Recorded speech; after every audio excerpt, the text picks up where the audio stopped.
See? Told you they'd be here. Xavier! Oh, and Shiori and Farina too!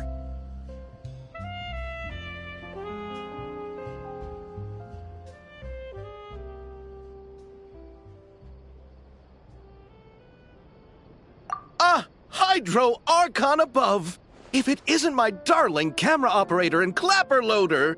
A very happy Fontinalia festival to you as well! I'm guessing you came back to celebrate with us? Yep. And help out too! Even though the last festival had some unexpected hiccups, making the film was still super fun. Since you're all here together like this, you must be planning on entering the competition, right? Of course! A celebration of the entertainment industry. No one who's anyone would choose to sit this one out. It only happens once a year, after all.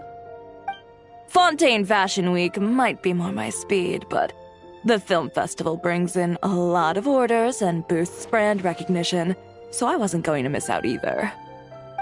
A few new awards have been added this year, too. Best Director, Best Costume Design, oh, and Best Camera Operation. Ooh, sounds like we've got work to do. Come on, tell us! What's Musketeer Pictures film gonna be about? Oh, about that. What's wrong, Xavier? What's with that look? Oh, man, you weren't scammed by some shady investor again, were you? No. Even I'm not naive enough to fall for something like that again. Besides, thanks to the fine people here, Musketeer Pictures has more than enough funds to shoot without investors. And yet problems persist. Huh? What do you mean? Well, we were planning to replicate our past success and shoot a film based on a popular novel. But as we were holding auditions for the female lead earlier today, a striking young mademoiselle wandered in by accident.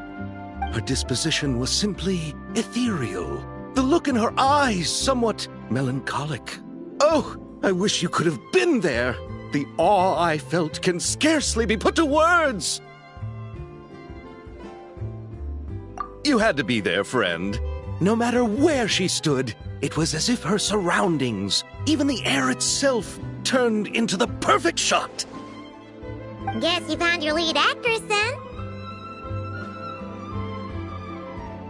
No, quite the opposite. My script is entirely unworthy of her. I fear it is. Nevertheless, I couldn't help but approach the mademoiselle to ask about her background and what brought her to Fontaine. What did she say? Sadly, she said her best friend was gone. After returning to her own homeland not too long ago, she decided to visit where her friend was from to remember them better.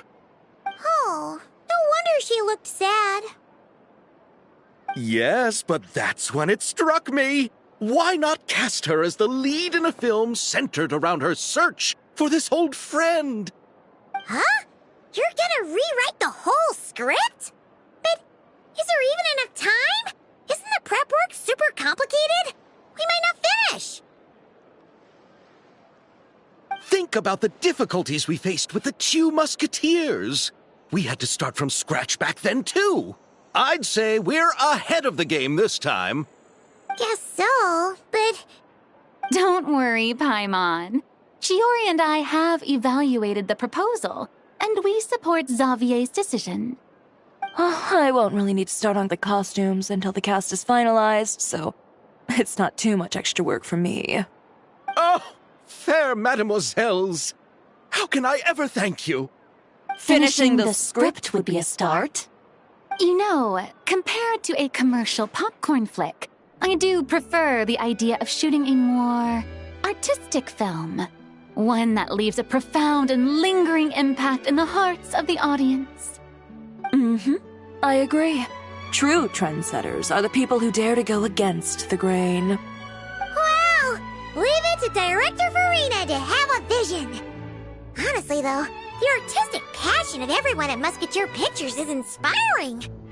Anyway, now that we've heard so much about this lead actress, Paimon's gotta know who it is!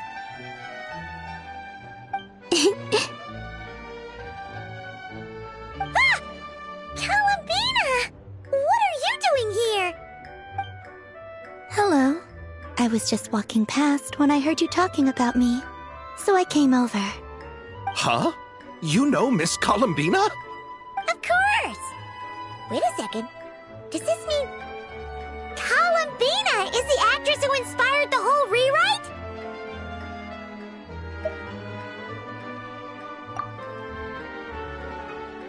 Yeah.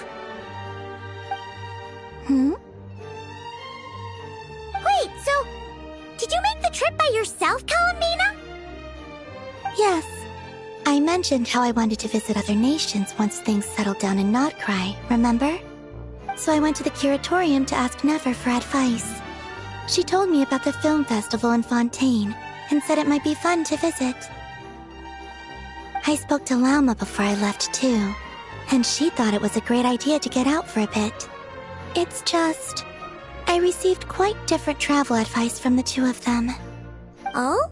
How so? Well, Lauma told me to go out and experience new things and make new friends. What a wonderful suggestion. That's how a trip should be. What about Never?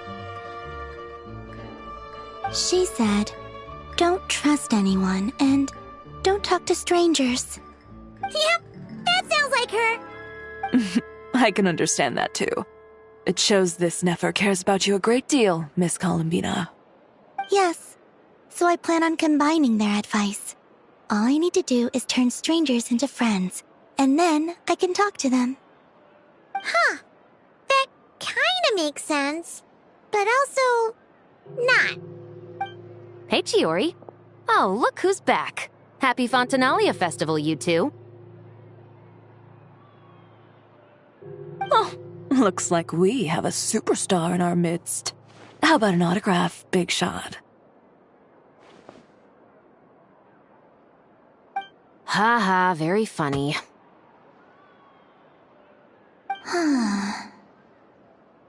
All settled then?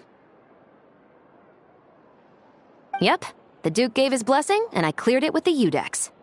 During the festival, inmates with good behavior will get a chance to spend some time on the outside. Under the stringent supervision of the Special Patrol, of course. Risley! It's been a while! Happy Fontinalia Festival! Does that mean Veronique and her brother will be at the festival? During a specific window of time, sure. Doesn't hurt to give the inmates something to look forward to. A little sun'll do them some good, I think. This is a friend from your travels, I'm guessing. Thought I heard something along those lines? Right! We should make some introductions, huh? Chevros, Risley, this is Columbina, a friend we met in Notcry. Welcome to Fontaine, Miss Columbina. I bet the weather's been quite an adjustment. Yeah.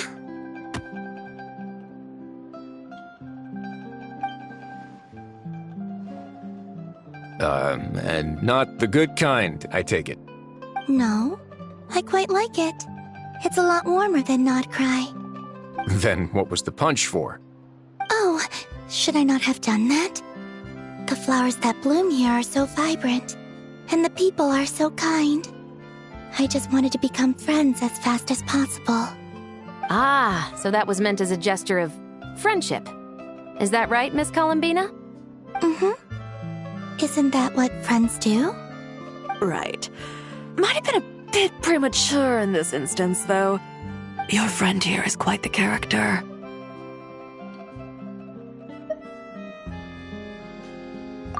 Good thing we said something.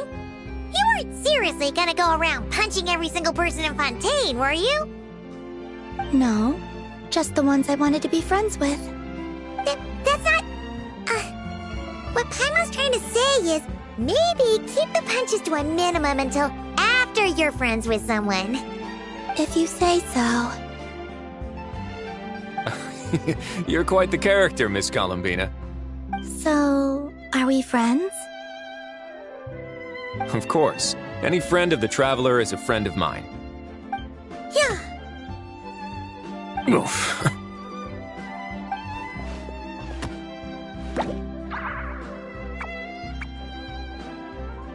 When it comes to friends, you sure know how to pick 'em. So Miss Columbina is the lead actress I've been hearing so much about. The whole thing about her aura is starting to make more sense. You gonna be part of the film this time too, Shivers? That was the plan. But now that Mr. Xavier has changed the direction, I don't think I'm in quite as many scenes. It's all for the best, though. A different crew asked me to help consult on some of their musket work.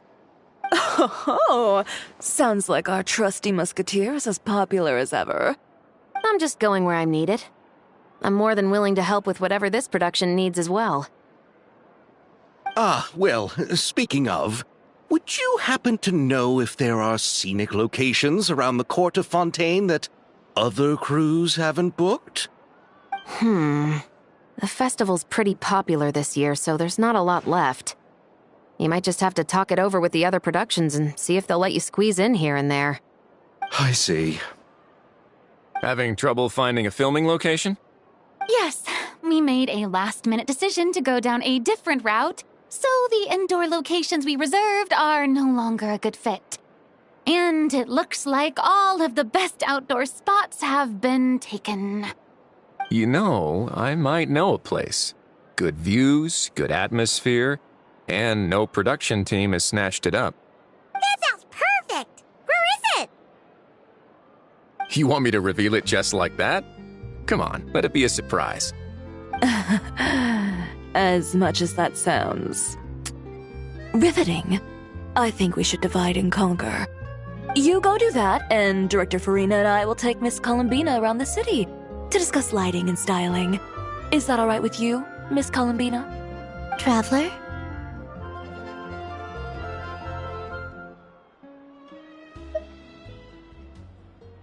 Yeah! Everyone here is our friend! So don't worry about a thing and just focus on enjoying your trip. Okay. All right, then the Traveler and I will go check out this potential filming location.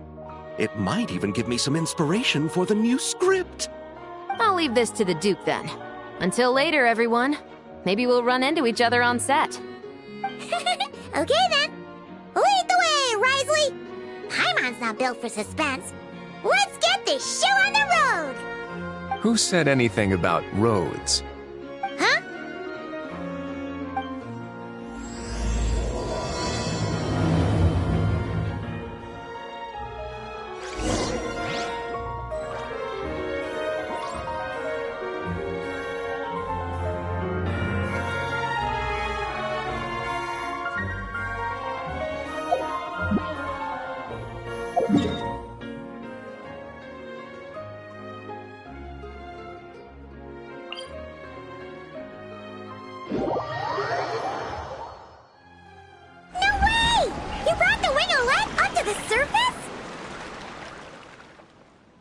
It'd make quite the grand backdrop for a film, don't you think?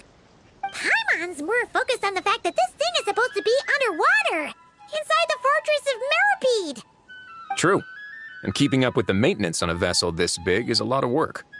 It takes a crazy amount of manpower just to keep it up and running. Oh. Paimon kinda thought it just sat there until you needed it. I wish it were that simple. The truth is, the maintenance costs on this thing are substantial. So we decided to rent it out during the festival to earn some extra mora. Besides, the inmates are the ones who keep it in good shape. Seeing the fruits of their labor put to use is a good form of social rehabilitation for them. Huh! You've really thought this through. What you think, Xavier? Is this a good place to shoot? Ah, I've got it! Good messieurs and mademoiselles, I've got it! Gonna take that as a yes.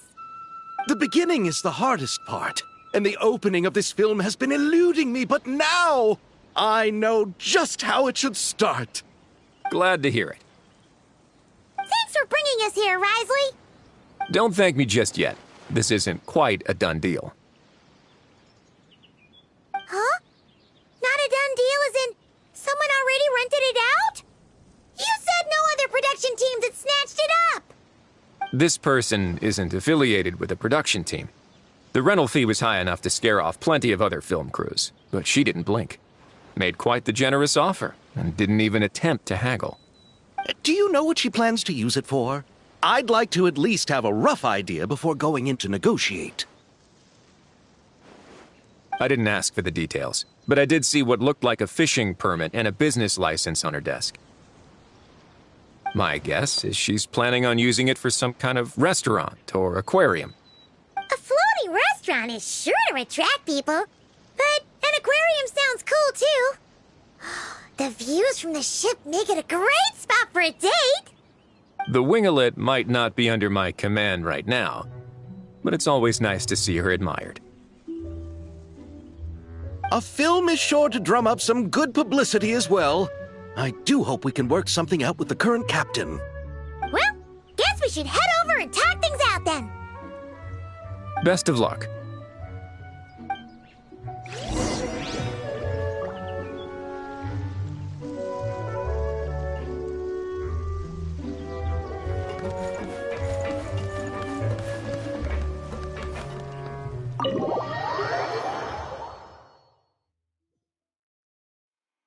Wow!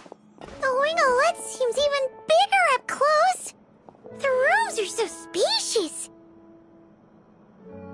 Wonder who rented it out. Hello? Anyone there? Perhaps the captain had business to attend to elsewhere. But why rent such a massive boat just to have it sit here without even leaving so much as a note? Let's try again. Anyone there? Hello? Seriously? Right now? What is it gonna take to get some decent sleep around here? Is a nap too much to ask for? Sorry, the aquarium's closed for the... Huh?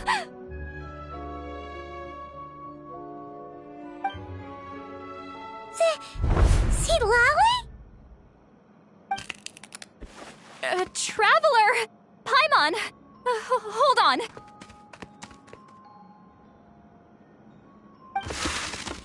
Oh, this is just great! How am I gonna go out dressed like this? Oh, what happened to my regular clothes?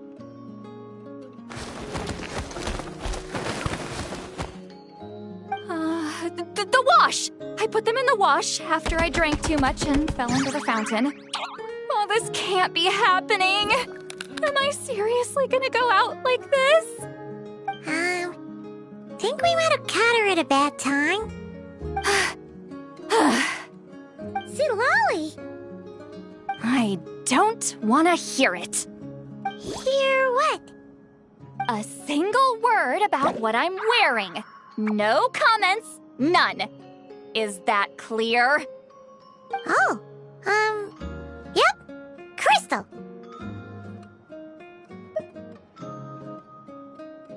Huh? You think so? No, wait, I told you not to say anything! What was... Her thoughts. I heard her thoughts. How could I forget about that? Oh, this is so embarrassing. I seemed a little too pleased to get that compliment, didn't I? Wait, the mind reading went both ways. Does that mean the Traveler's hearing all this too?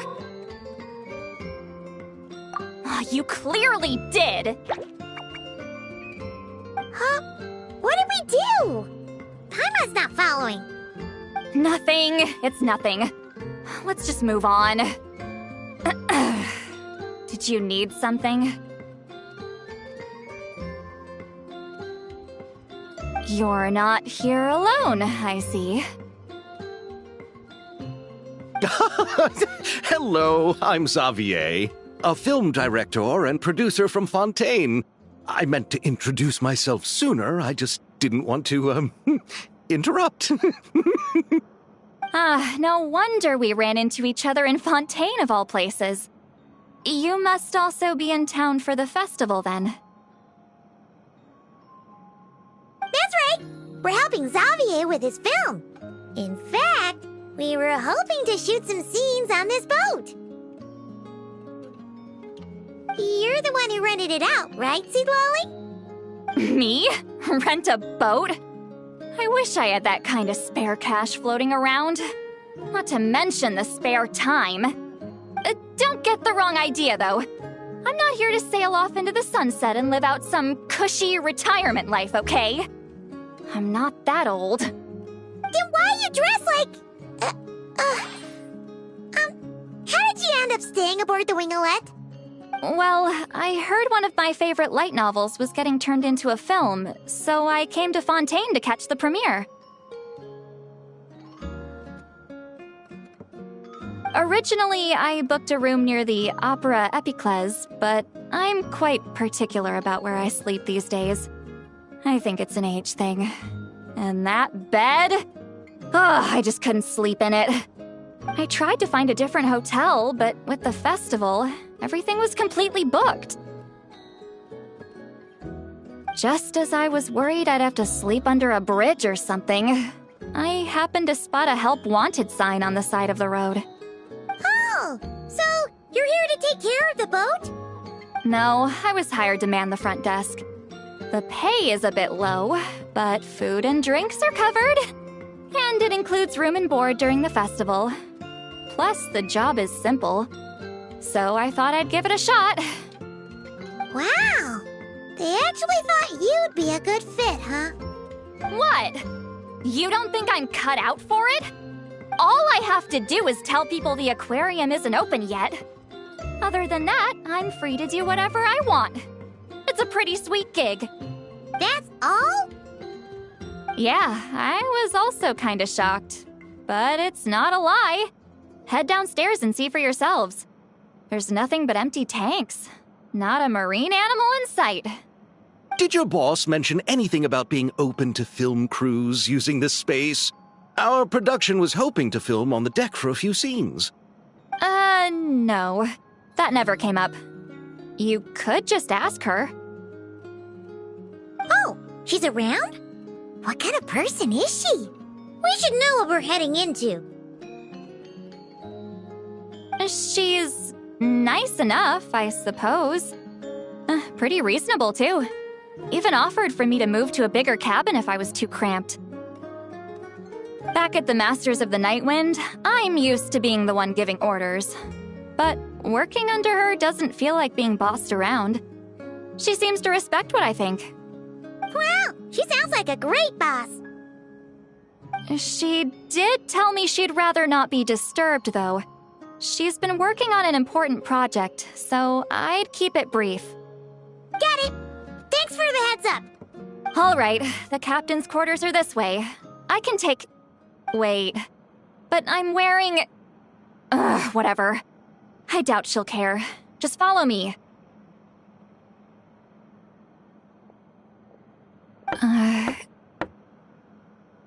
Miss Guillotin? These visitors were hoping to ask you about something.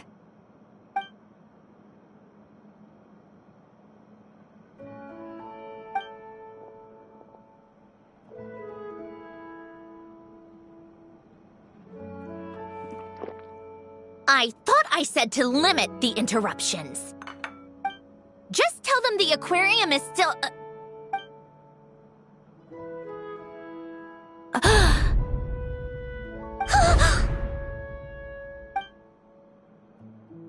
Sandrone, you're here? Huh? You know each other? Are you okay, Sandrone? Do you still remember us? Everyone was so upset after what happened. We all missed you so much.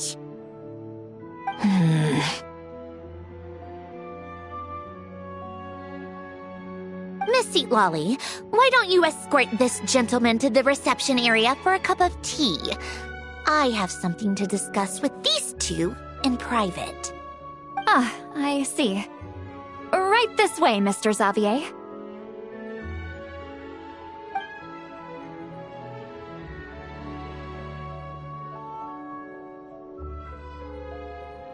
Sandrone?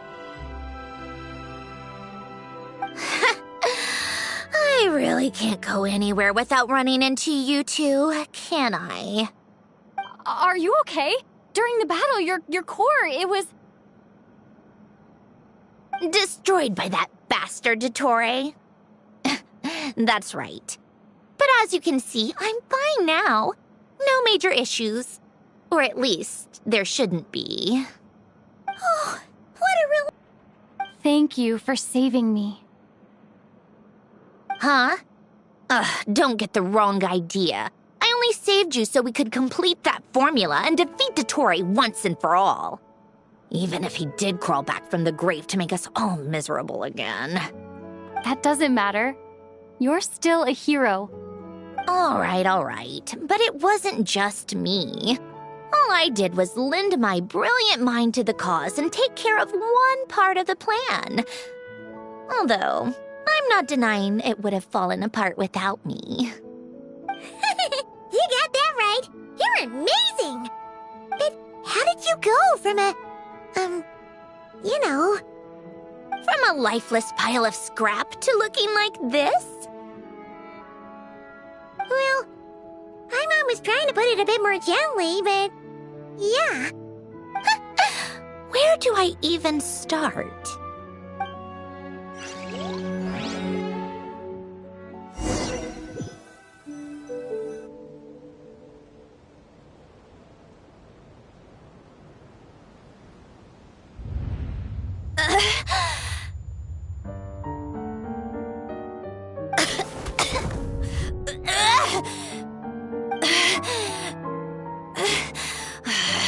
Curse it all!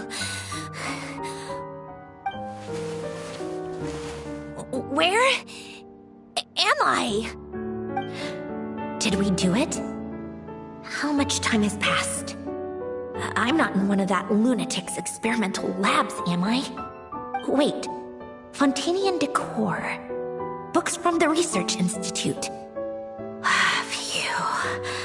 One thing at a time. Initiate self-diagnostics.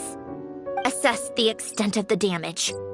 Cut power to compromised, non-essential components. Then reconstruct available action modules. Severe damage to the core. Dottore, you bastard. Polonia?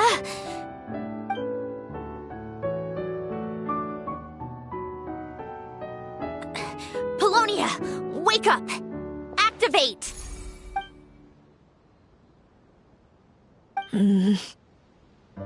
You're in even worse shape than me. Internal gears and energy circuits are barely intact. Extreme damage to the core, just like me. Rebooting is off the table. Even if I could repair the damage, I don't know if... You used up all your critical energy in those final moments, didn't you? To protect the core of that guy in the hat, and the numerological array. Wait, the array. Yes! The prototype is still here. But can I even run it in this state? Whatever. I have to try. I just need to confirm one thing. Activate the numerological array. Connect the computing core to my body. Just like I thought. It needs too much computing power.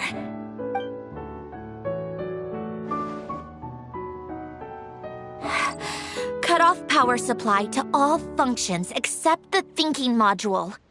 Please. I just need to ask one question. Initiate query regarding the 3 moon sisters. How many living moon goddesses are there in possession of the Trilunar Authority? 1. It worked. You did it, Columbina. You made it back. But how did I survive? The self-diagnostics showed damage severe enough to shut me down for good. What triggered the reboot? A built-in message? Only visible after a core reboot. The final gift. Alen! Were you the one who gave me this second chance? But why now? What activated it? What is that? A vision? Wait, no. It's a stellar linchpin?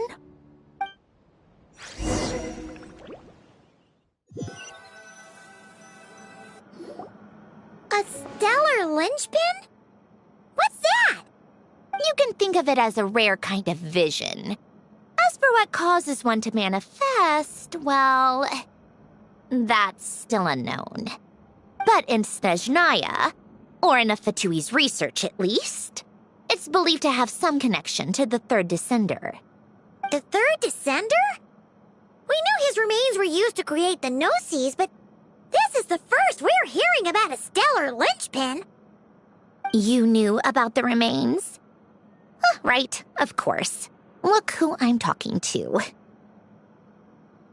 Yes, the Heavenly Principles used the remains of the Third Descender to create the 7 Gnosis as a means to consolidate the Archon system. Visions result from that same system, so extrapolating from there, it's clear that the manifestation of a vision is also, to some extent, related to the Third Descender. Still following? For those that wield them, visions serve as a means to channel elemental power. The same is true of stellar linchpins. The difference is that, when wielding elemental energy, stellar linchpin users often exhibit a unique kind of power that seems to come from beyond to that. It's believed that, when a stellar linchpin manifests, impurities from the remains of the Third Descender get fixed in place. Hence, the name. That's also believed to be the source of the strange power I just mentioned. We've heard that visions can appear when someone has a really strong wish or desire. Stellar linchpins sound kind of similar, so does that mean... Huh? Oh, don't look at me like that. I've never had any grand wishes or aspirations. Just a list of things that drive me up the wall. So if you're asking why this thing appeared, I have no clue. All I know is that without it, the gift Alen left me, this built-in second chance, never would have triggered.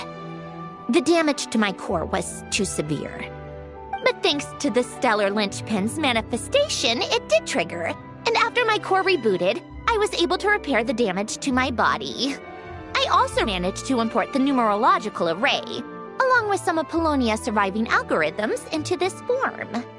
Wait, does that mean Polonia is... Yes. Unfortunately, Polonia is... beyond repair. Oh, we're so sorry to hear that.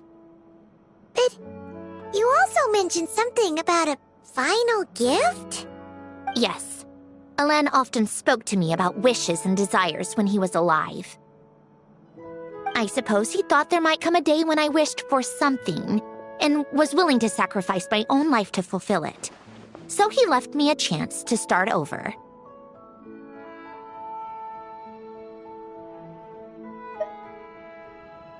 No, never. Alen once said I was his proudest masterpiece.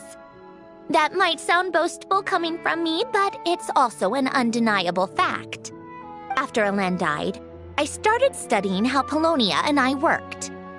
Polonia is essentially a computational machine, so it wasn't difficult to figure out the mechanical principles there.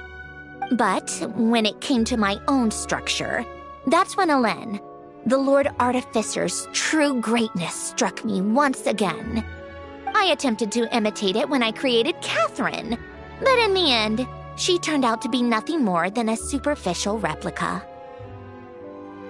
What? But his creation skill, Catherine, is super impressive. We were shocked when we first found out she was a puppet. No, she's nothing compared to what Alen was able to create. Some of the mechanical principles of my own core are still a complete mystery to me. Keeping that gift hidden wasn't even a challenge for him. Just a shame I had to waste it on fighting Dottore. I just couldn't stand the thought of him coming out on top.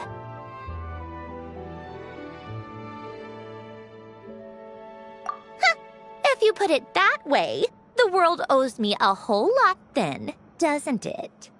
Wait, but all this still doesn't explain what you're doing here. Risley said you rented the ship and even had some kind of fishing permit? That's because I'm trying to go back to the place Alen and I lived when he was alive. My former home, I suppose you could say. The second chance wasn't the only part of the gift. According to the message, Alen left me a few other things that are stored in the house we shared together. I'm hoping that whatever he left me can help fix certain anomalies in my rebooted core. And help me understand why I received a stellar linchpin in the first place. Okay, so go back then. What does that have to do with fishing? And to think I'm talking to the saviors of Fontaine. Did you forget that the water levels have been rising for centuries? I can't just go back to the place I used to live because now it's underwater. Oh, right. With the rising water levels and changes in terrain, it's not just a matter of finding where it is, but also clearing away any sediment or debris. But Fontaine law prohibits unauthorized individuals and organizations from excavating underwater ruins. A Melazine caught me the minute I even made an attempt. Why not apply for authorization then? And face the endless slog of Fontainian bureaucracy. No thanks. Besides, I'm a Fatui harbinger. The diplomatic implications alone would be enough to give the gestionnaires at the Palais Mermonia a headache. A fishing permit, on the other hand, isn't difficult to obtain at all. Minimal paperwork required, and under the name Guillotin, the application was a cinch. So you're exploiting a legal loophole? Am I? That underwater home belongs to me. If I happen to chance upon it while doing some fishing, what's the issue with that? Of course, I do have to catch some fish to put in the aquarium, just in case the gestionnaires come to check up on things. That's also the reason I hired someone to man the front desk. Huh? But isn't that kind of a waste? He went to all the trouble of getting a business license and rented out this giant ship. Just for show? If you want to run an aquarium that bad, be my guest. Use the facilities however you want. I'm certainly not going to stop you. All I want is to go back home and see what other gifts Alain wanted me to inherit. Hold on. Enough about me. What are you two even doing here?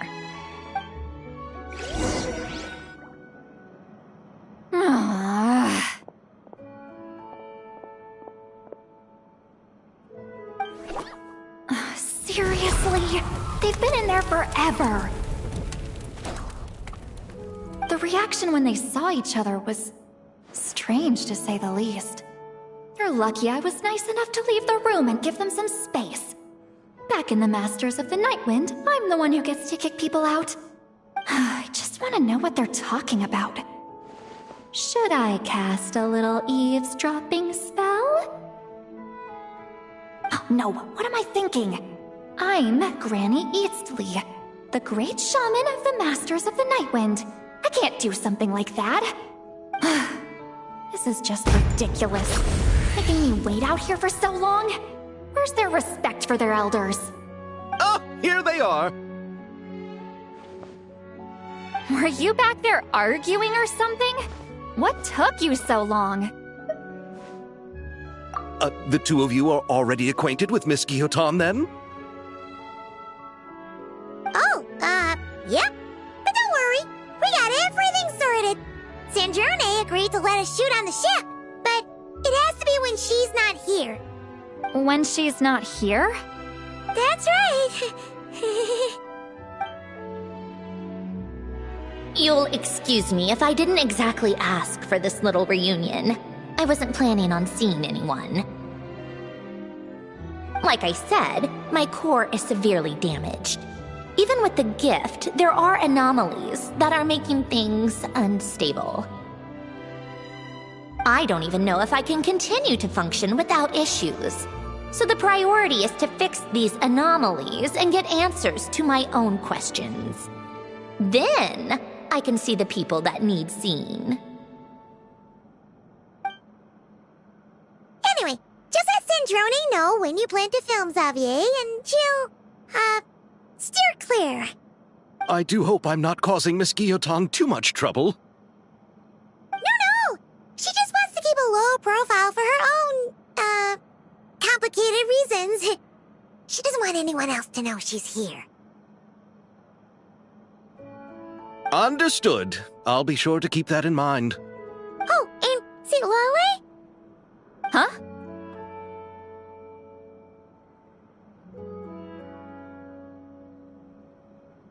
You mean Miss Guillotin? What does she want? Oh, please don't let it be about the pajamas. What? The 7th of the Fatui Harbingers? Why are you telling me all this? I asked the Traveler about you, and I've decided it's best to be open in this instance. I can understand if you would rather not work for a Harbinger. Regardless, the room on the ship is yours to keep. You're an acquaintance of the Traveler, and I plan to honor that. Wait, she's actually nice? It's not a problem. The captain also worked for the Fatui, and he helped Natlan a great deal. We know that there are good people among your ranks. Besides, I've been around long enough to know what it means to earn one's keep. This isn't Natlan, and I don't expect special treatment. Besides, sitting at a desk isn't exactly back-breaking work. I appreciate that perspective, great shaman. Seat Lolly. Just call me Seat Lolly. That title makes me sound so... old. Well, Seat Lolly, the Traveler and I are looking for something, so we'll be heading underwater together soon. I'll leave the ship in your care while we're gone. Together? How often? Not too often. We're heading out in a bit, but I'll be available if you need something. You couldn't, go alone? I wanted to, but she was concerned about my physical well-being, so she offered to come with. Guess my mental well-being means nothing then. Huh?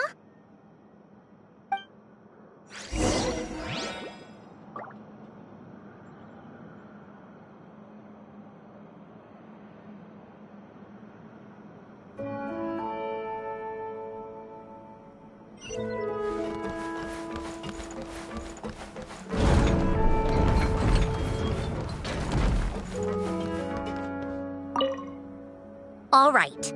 Our first stop is the Beryl region.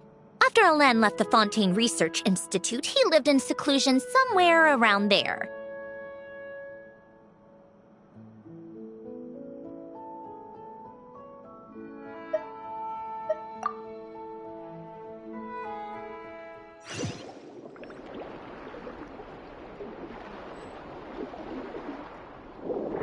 Huh. This place has changed a lot. Guess I really have been gone for a long time. Let's look around and see what we can learn. Oh, and don't forget to catch a few to take back. We need to keep up appearances, remember?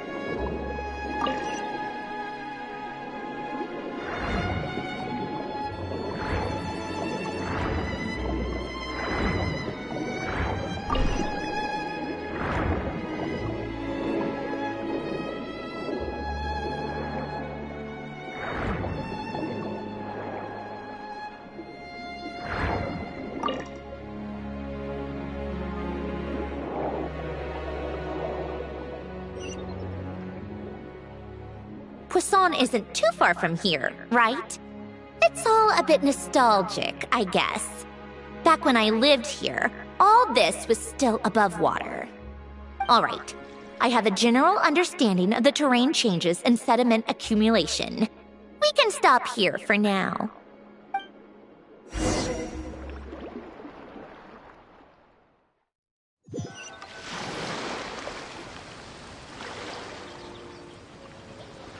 That went smoother than expected.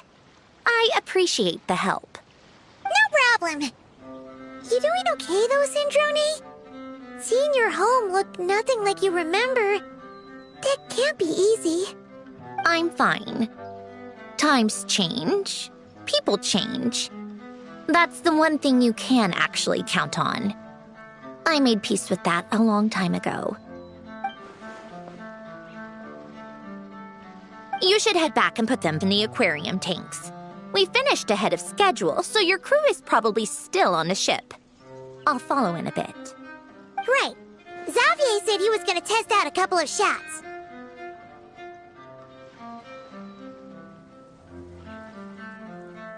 I'm sure. I want to take another look around on my own. Okay then. Want us to let you know when the filming is done? No need. Columbina relies on Kuvaki to perceive her surroundings. In Nodcry, her senses are heightened because Kuvaki is everywhere. But here, as long as she doesn't activate her abilities, her range of perception should be equivalent to an average person's line of sight. I figured that out back in Snezhnaya. That's oddly specific. I have hiding from her down to a science. So, what? Things might be a bit different now that she's merged with the Moon Sisters, but I doubt there's been a drastic change. The point is, you two can head back. Don't worry about me. Okay, if you say so. Come find us on the ship if you need anything.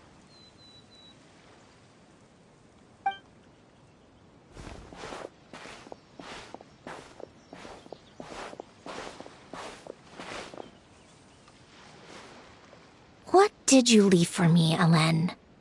Did you know I would come back? Or did you make it so I would have to?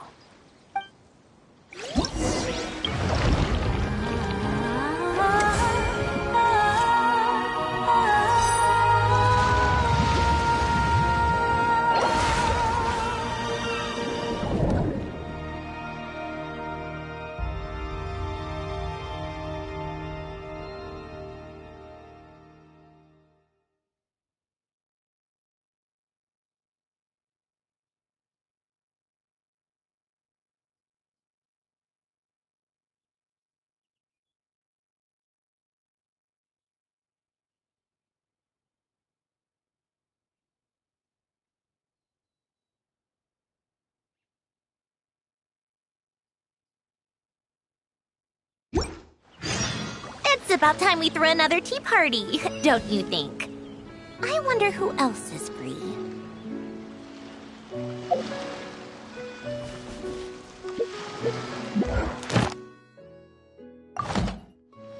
Come on, keep up.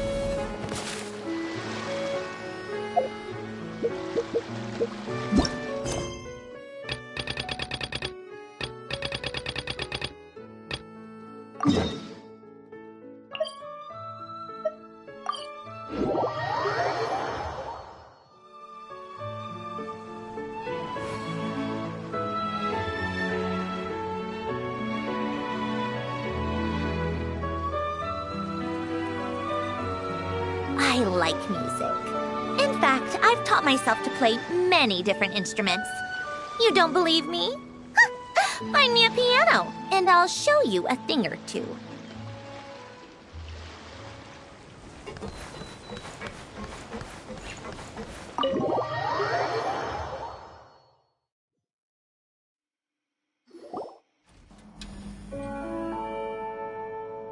Xavier, we're back! Shh! Quiet on set! They're filming over there. Oops, sorry.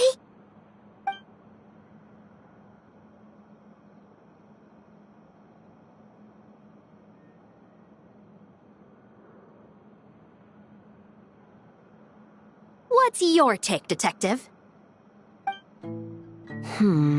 Bullet wound to the chest. Gunpowder residue on the clothes.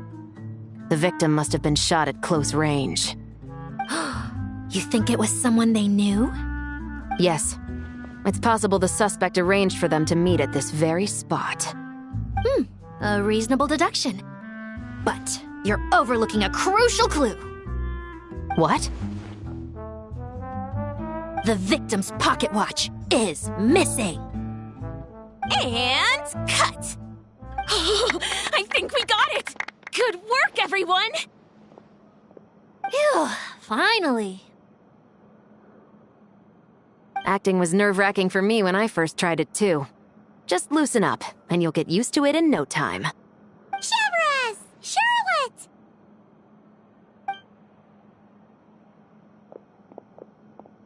Oh, hello there, you two. You're filming here too? Oh, so Charlotte's crew must have been the one that asked you to help out, huh, Severus? Yep. They heard about a potential filming location and wanted to come check it out. But when we got here, your crew had already beaten us to it. Luckily, Xavier and our director, Lapine Pauline, go way back. In the end, we agreed to just share each other's filming locations. Considering all the last-minute changes, that's just what Musketeer Pictures needed. For sure! Based off the scene just now, you must be the star of the film, Charlotte! You bet! This detective costume really suits me, don't you think? Oh, for sure. You're already right at home lurking in the shadows taking pictures of this and that. Add a notepad and you're practically method. Thanks, Miss Chiori. I appreciate the compliment. That didn't sound much like a compliment to Paimon.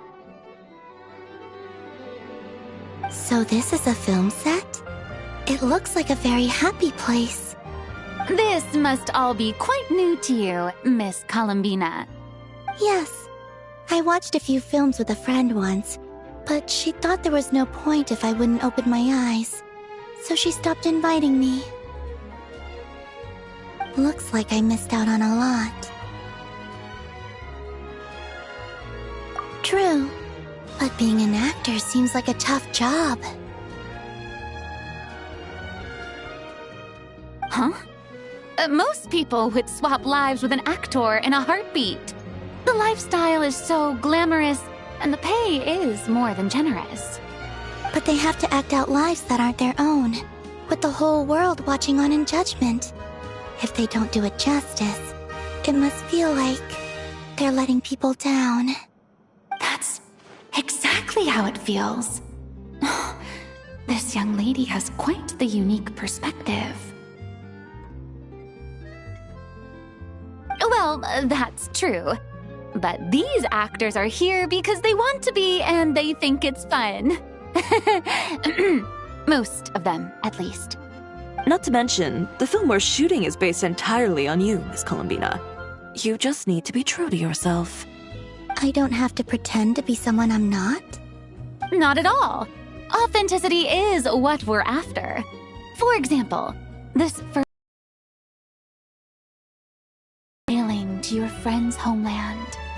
You just need to think about that moment in the story and picture how you would feel. Oh, okay. We're all here? Wonderful! Let's head to the deck and get shooting. Oh, and this is for you, dear Paimon. Your clapperboard. Whoa! Is this the same one Paimon used for the Two Musketeers? The very same. I saved it just for you. Thanks, Xavier! Feels like being reunited with an old friend. Of course! That said, I have a different job in mind for you this time, Traveler. Our film is focusing on a single protagonist, so conveying the subtle changes in her state of mind is of the utmost importance. In addition to the actor's own performance, another way we can convey that is through lighting. Huh? But there's already a lighting specialist, isn't there? Yes, but it's clear the Traveler and Miss Columbina share a deep bond. You might have a better chance of understanding her frame of mind in certain scenes. Oh, that makes sense. So, what do you say? Willing to take on the role of lighting specialist?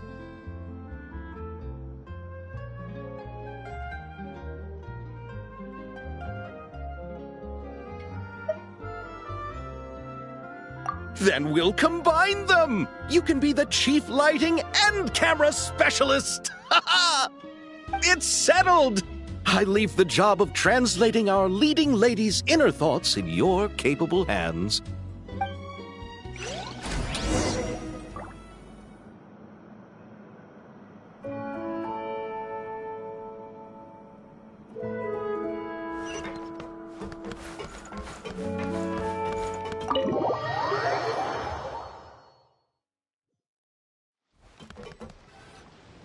All right, without any further ado, it's time for production on our film, A Homecoming, to officially begin!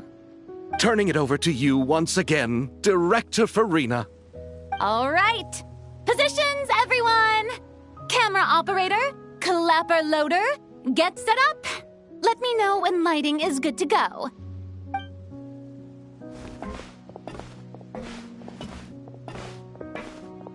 All you need to worry about, Miss Columbina, is hitting your mark. Other than that, just focus on immersing yourself in the emotions of the moment. Okay. Good. Lighting, are we ready?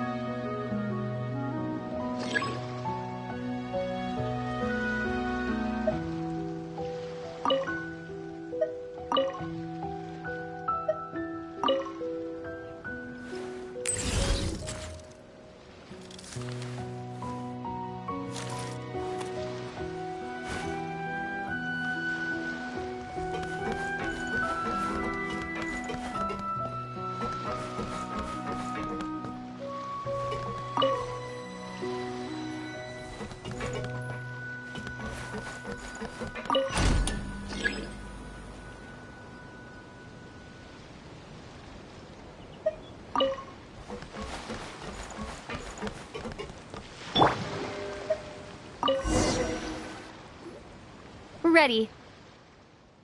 All right, quiet on set. 3, 2, 1, action! This is her homeland. Columbina. Cut! The emotions I'm looking for were definitely there. Let's just try to keep it a bit more natural. Oh, but definitely keep that gesture at the end. I loved how real it felt. You looked genuinely moved. All right. If you're ready, let's go for another take. Miss Columbina? That presence. It kind of felt like... Sandrone?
You're here.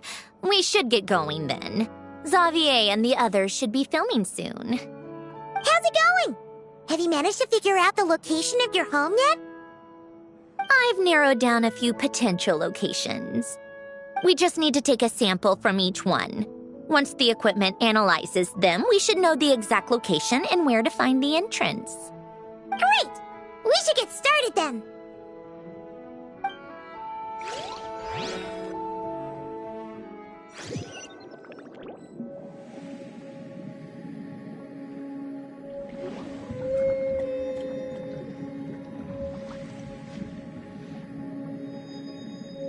All right, let's get a move on.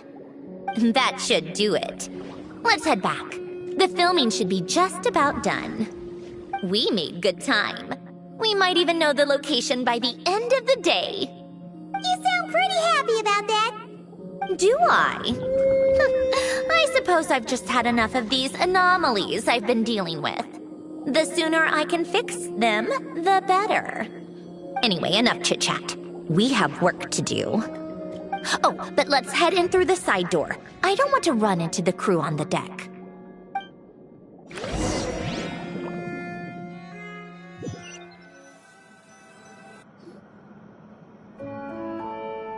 All right, now we just need to wait for the results. Since we have some time to kill, I suppose I might as well see how this aquarium of yours is coming along. You seemed quite enthusiastic about it, after all. It's really coming together!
How tiresome.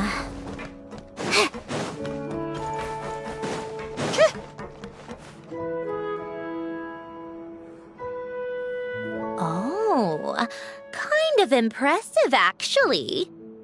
These must be the ones we caught the first time we went underwater. Like it? It's fine, I guess. Nothing special. Come on! It sounded like you really liked it just now. You're that proud of it? Is this a sense of accomplishment or something? Well, yeah. And it's pretty. You know it's gonna be gone soon, though, right? What do you mean? After the festival, this ship will be returned to the fortress of Meropide, and this aquarium will be no more. So?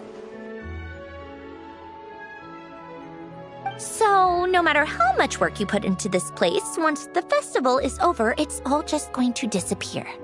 But not making the most of it when we have the chance is an even bigger waste. But if you know it's all going to be gone one day, why even bother? Well, because... Because you still get to keep the things you gain along the way.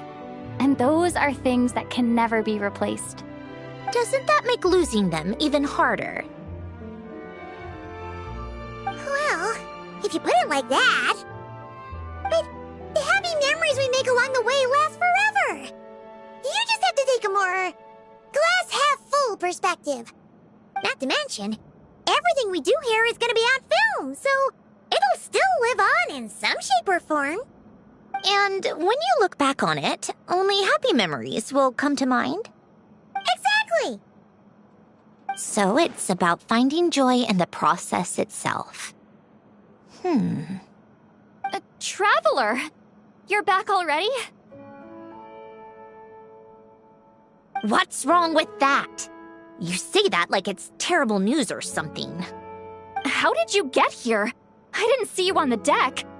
Oh, never mind. We need to help Miss Guillotin hide ASAP. The crew is heading over here to shoot any second. What? They should be done by now. There was a mishap earlier that cost them some time. I was waiting on deck so I could warn you the minute you showed up.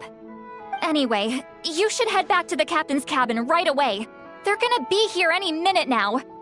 Ugh, finally! That's a wrap for the scenes on the deck. Wouldn't have taken half as long if the wind hadn't snapped our equipment in two. Uh-oh! Too late! Change of plans then. You'll just have to hide. Hide? And where exactly am I supposed to do that? Oh, there's a box over there! You can get in that! Huh? You expect me to... Do I need my makeup done for the next scene too? For the love of... Let me see. Maybe just a quick touch-up. Huh? Traveler and Paimon? What are you doing here? I thought you took the day off to take care of something. Huh? Oh, well, it didn't take as long as we were expecting, so we came back early. What about you guys? You're still not done shooting for the day? No.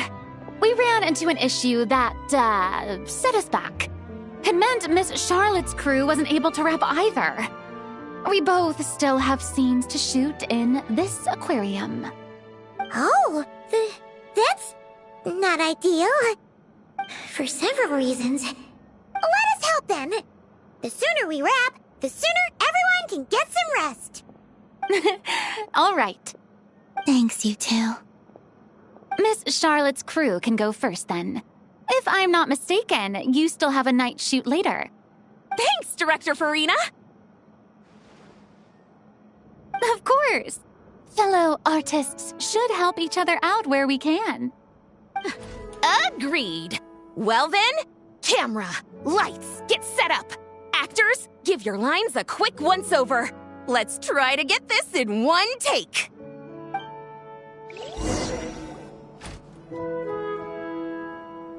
All right, places, everyone. And 3, 2, 1, action! So, the story ends like this. But when Duke St. Germanus departed, he clearly said that everything was beyond redemption. Huh? That sounds familiar. Wait, it's from that novel I came across while researching the numerological array. He's only a genius when it comes to mechanics, and everything else, he's just an ordinary person. Huh? What was that noise? Whatever, I'll just fix it in post. Miss Jacoba, please don't speak as if I were the accomplice. Not so hard. This box isn't sturdy enough for that. This is why I keep saying, don't put too much trust in Clockwork Mecha. Unlike humans, machines don't have a heart. A heart? That's right. It's what's on the inside. It's also referred to as someone's soul, or likened to free will. You can think of it as a person's core, what makes them unique. In general, though, people don't believe machines are capable of having a soul. You said my emotion module was faultless. It is, but that's not quite the same thing. Do you think I have one then? A heart? I don't think so. I know so. The question is, do you recognize it within yourself? That's where you're wrong. I can't believe this. Forcing me to hide in a box and listen to this drivel. Me. In the end, clocks tick through tranquil years. Fish swim in crystalline springs. No matter how grand a dream is, it will fade away like this. Forlorn, wordless, silent. And cut. That was a long one. What did you think? If she makes them do another take, I'm going to flip her lid. And not just the one to this box. Oh, there were some weird audio things going on, but acting-wise, it was great. It's a keeper. Perfect. That means I can get out of this box. It's our turn. Camera operator, set up for the next scene.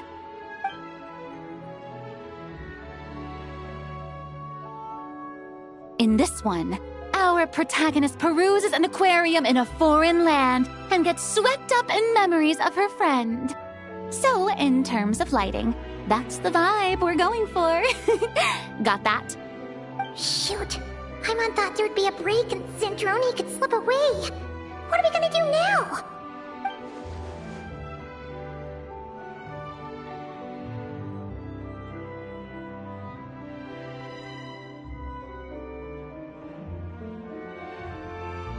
Break a leg! Yep, we're headed off to shoot our next scene.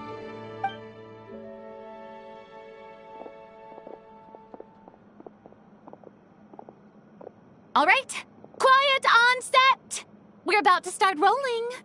Ready, Miss Columbina? Miss Columbina? I think she would like this.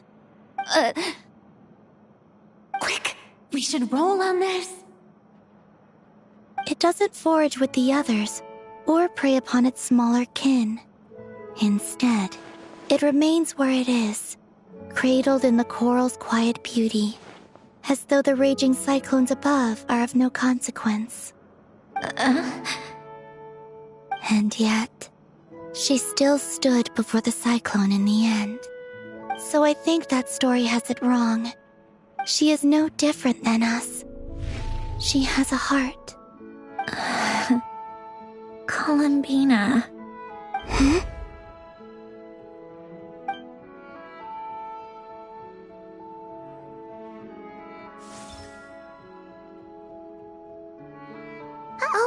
Is she onto us?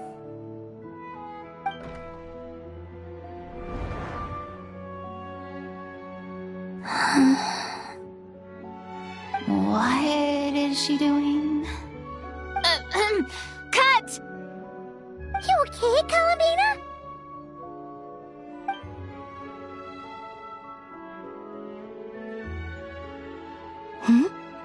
Oh, yes. I just thought... Why don't we take a short break? It's been a long day of shooting so far. That last take was beautifully organic, though. We can use it as is. No need to go again. Thanks, Director Farina. But I'm fine to continue. You're sure? In that case, let's shoot some quick B-roll. Then we can move to our next outdoor scene.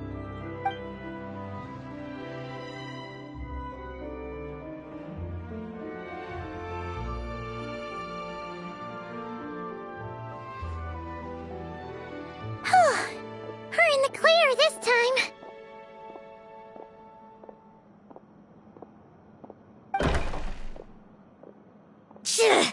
Ugh! Absolutely suffocating.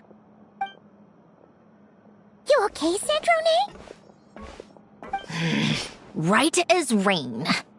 Come on, let's go check the test results. It's time for me to go home.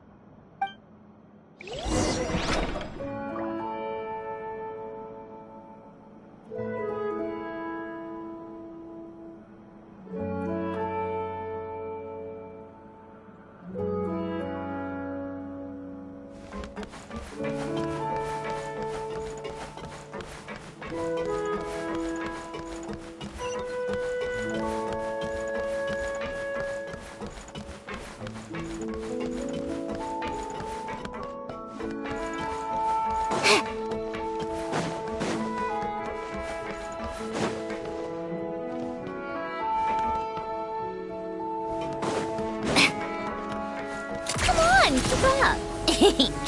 Pick up the pace. How tiresome. Pick up the pace.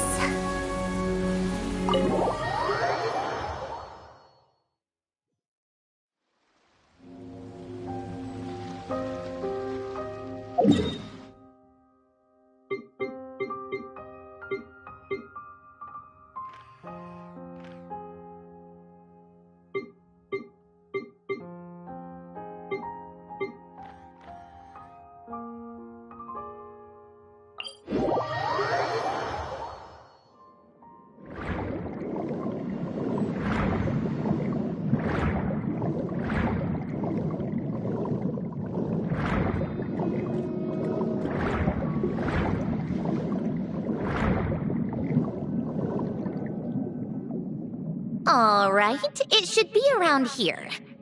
Give me some space. I'll activate the water insulating mechanism.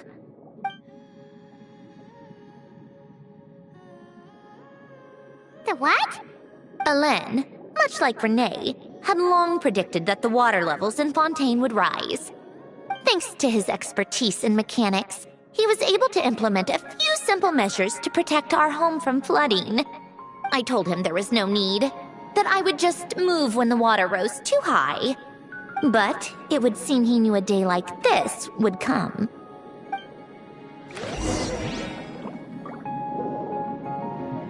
All right, the silt has been cleared away.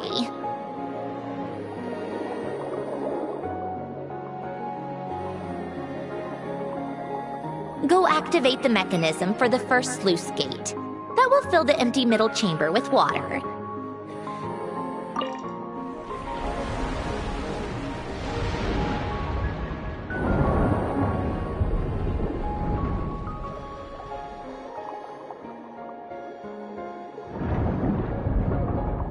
All right, now turn on the drainage mechanism in front of the second sluice gate, and this chamber will become empty once again.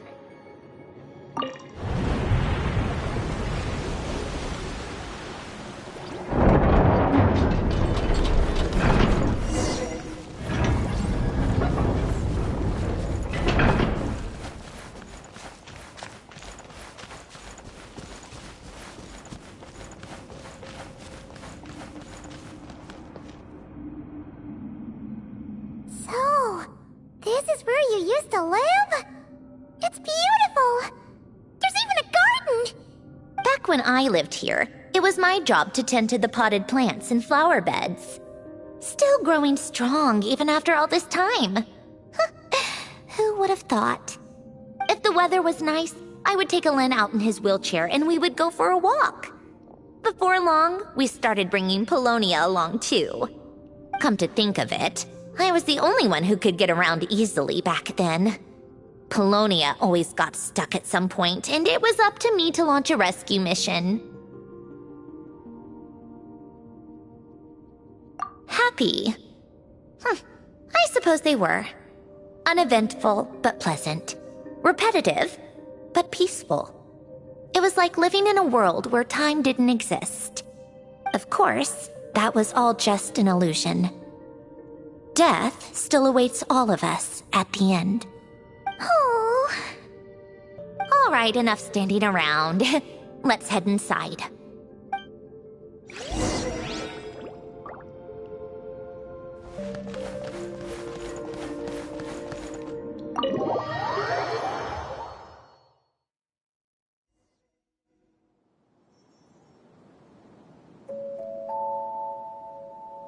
Yep, this place is exactly how I left it. Nothing has changed. What is it? Huh? How did you get... Oh, Arlecchino gave it to you, didn't she? And you... read the whole thing. Just so you know, a lot of that was written a long time ago. At that very desk, to be exact. Anyway, since you've already read it, you should just hold on to it. I can always start a new one. Well, feel free to look around. I'm going to start looking for the gift Alen mentioned. Oh, but be careful with the stuff around here. I'm not saying you can't touch anything. Just try not to choke on the dust. A warm hearth.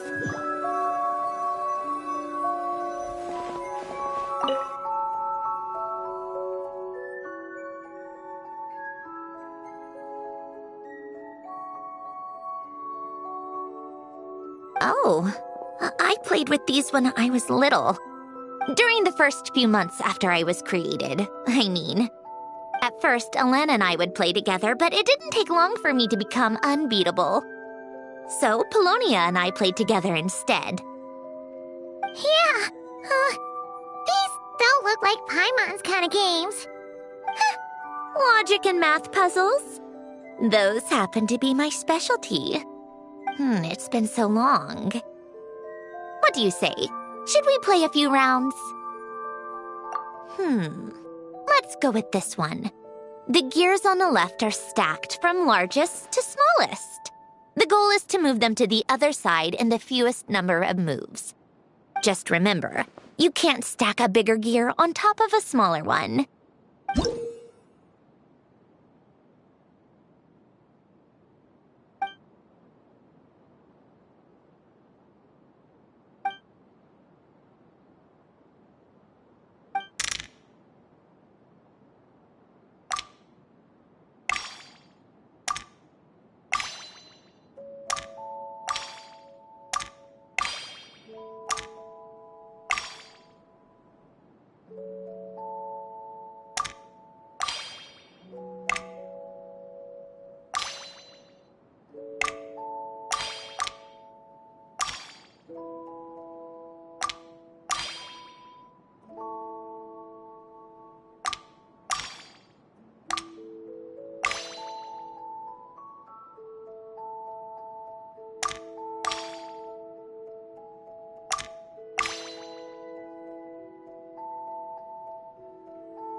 Looks like it took you a few extra moves. My first attempt was the same. You'll get better with practice. Well, what did you think of the game? You showed quite a bit of promise, too. We should do this again sometime. There are other puzzles we could try.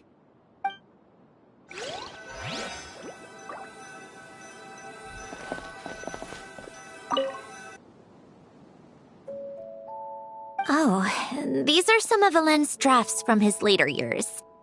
Just casual doodles, really. And these are just some unimportant letters. I couldn't be bothered to sort through them before I left.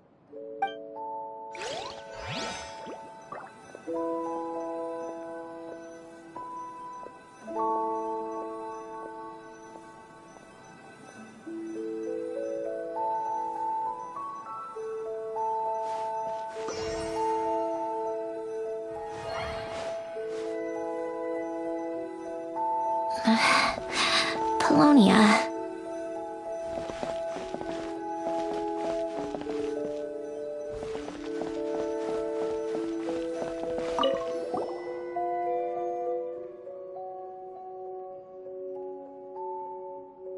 Wait, the people in this picture look kind of familiar.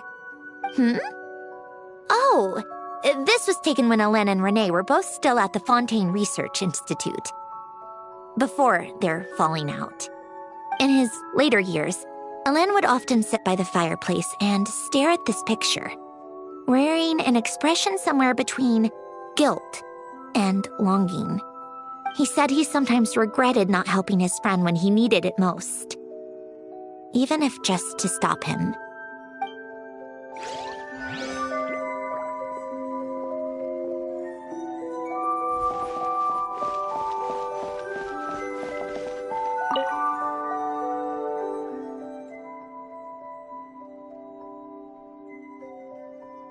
This was Alen's workbench.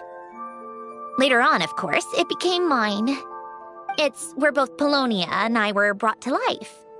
Before Alen was bedbound, this is where he would teach me about mechanics. I would sit and listen, chiming in with questions here and there. Later on, when he got too sick, I took over and would work on Polonia here.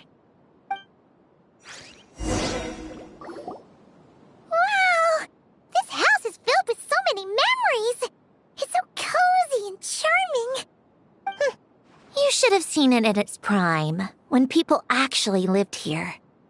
A lit fireplace, a steaming cup of coffee. That's the real deal.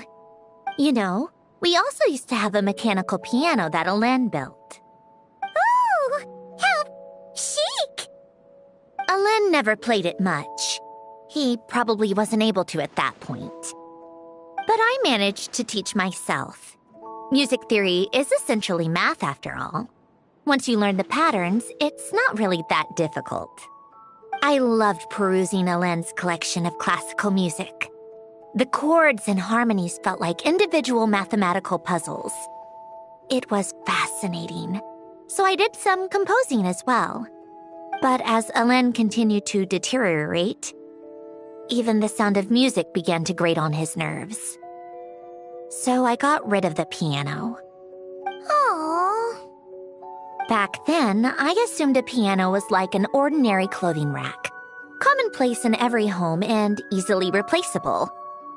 It was only after I left that I realized how hard a good piano is to find.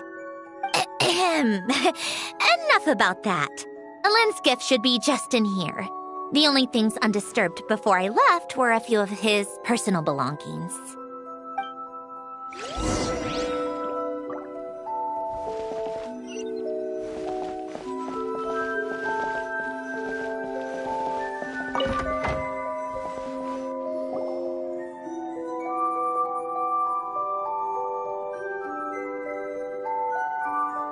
Wait, there's a hidden compartment at the back of this box. Looks like it's locked with some kind of gear mechanism. Knowing you, Alen, I'm guessing it goes like this, then like this. Got it. Am I a genius or what? Let's see here. A box? Well, you gonna open it?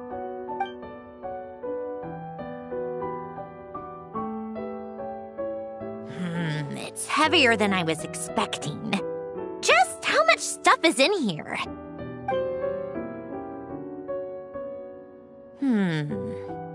A letter?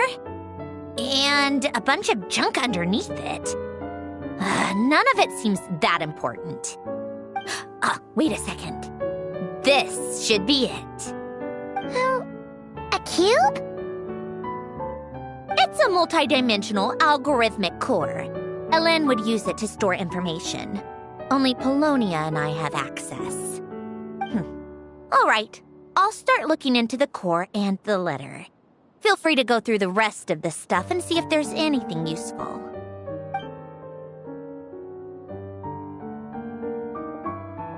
Okay. Hold on. There's another picture in here. This one has writing on the back. A snapshot of you playing among the plants shortly after you were born. You seem to like these flowers a lot. You are in this picture. You've changed a lot since then, huh? What's that supposed to mean? Just that you come off kind of aggressive sometimes. Or, you know... Oh, here's something else. Looks like a piece of paper torn out from somewhere. Today, I solved another math puzzle and made a breakthrough on a construction problem the Institute has been stuck on for years. Am I a genius or what? No, wait, that's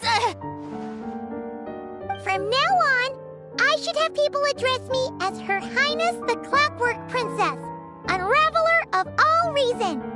No, nope. No more of that. I thought I tore this page out. You wrote this? Then how did it get... Wait, there's more writing at the bottom. You seem to have developed a distaste for this particular entry, considering I found it in the trash. I'm sorry, but I could not help but hold on to it. Forgive me. Lynn! Don't be embarrassed. Everyone goes through a phase like that. Nonsense! I wasn't even the one who wrote that. It must have been Polonia. That's enough. I told you it was Polonia. You know what? We're done with this. No more rifling around in the box. Just put it down and let me read the letter. To my little clockwork princess.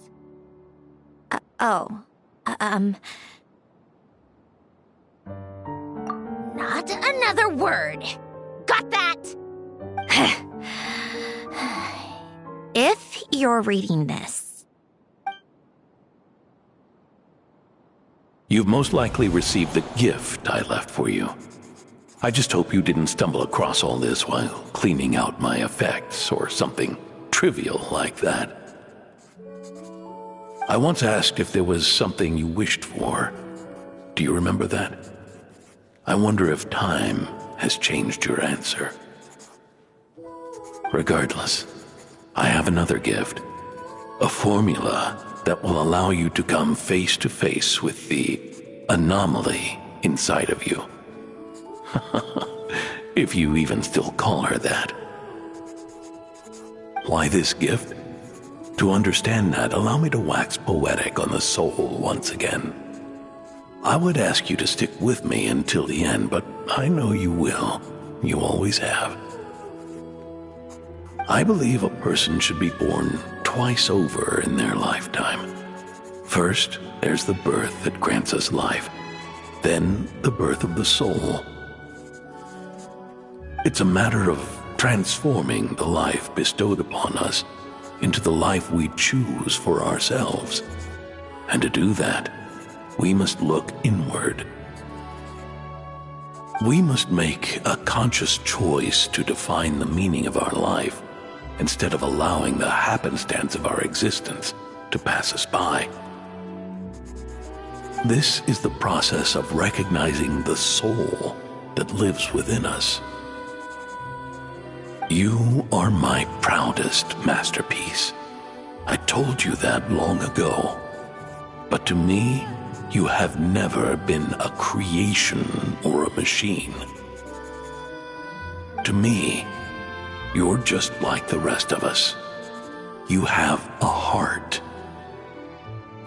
In fact, some theories think of the human brain as nothing more than a machine, and thought the product of its computations.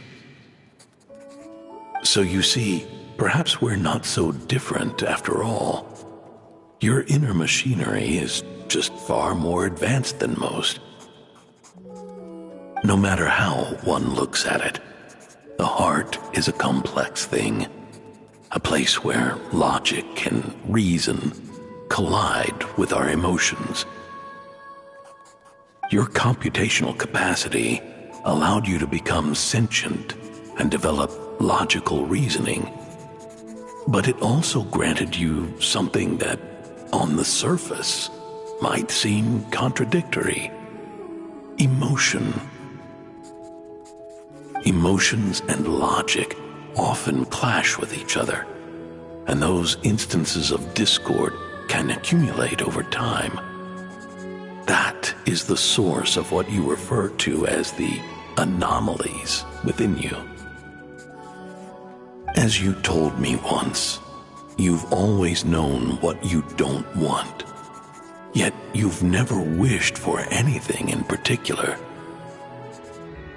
Similar to how a blind person can feel when a part of their body is in pain without being able to fully visualize its form, such is your relationship with your soul.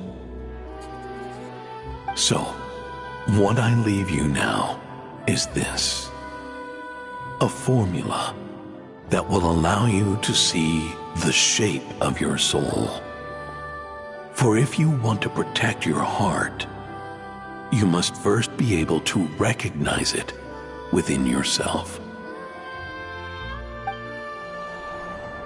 Of course. Whether you use it is entirely up to you. You are, and always have been, free to do as you wish. Regardless, whether by my formula or some other means, I trust you will know your heart one day. You always were a fast learner, and the smartest person I've ever known. Ellen. Oh.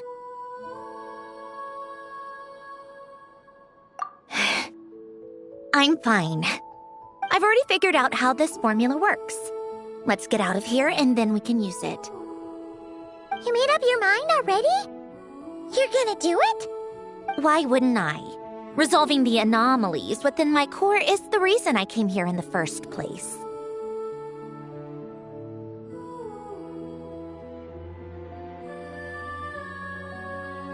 No, I can do this on my own. But, do you want to watch? What do you mean? I already know what anomaly I need to resolve. Like Ellen said, she's an amalgamation of all the times my logic algorithms have clashed with my emotions. And by resolve, you mean that literally, or...? Yes. But if you, let us in like that, wouldn't that mean letting us see a bunch of your,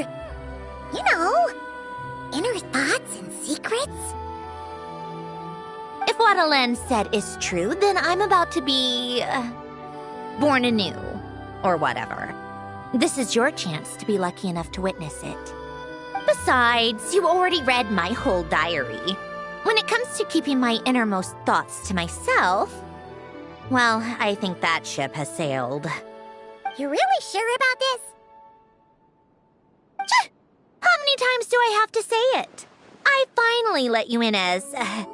friends, and you want to question it. I'm not gonna offer a second time. Enough with the mushy stuff. Just follow me.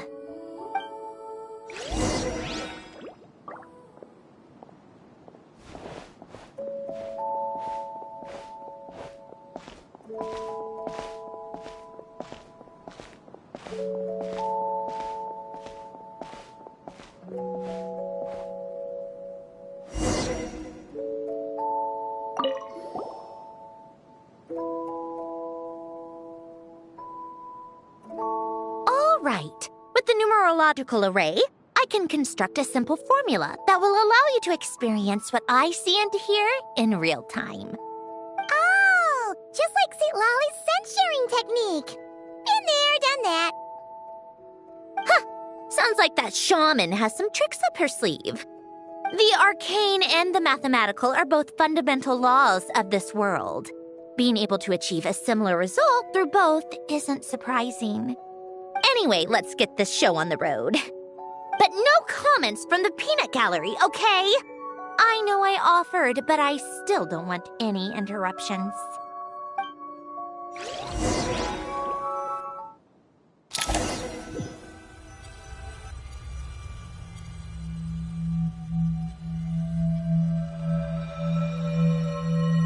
Is this my heart? No, it's probably just the result of a lens formula. A space dedicated to resolving anomalies. But it looks like the walls are all mirrors? You made it. About time. Is that me? From the past? You just spoke of anomalies. Well, here I am. What happens when emotion contradicts reason? Shall we sit down and talk?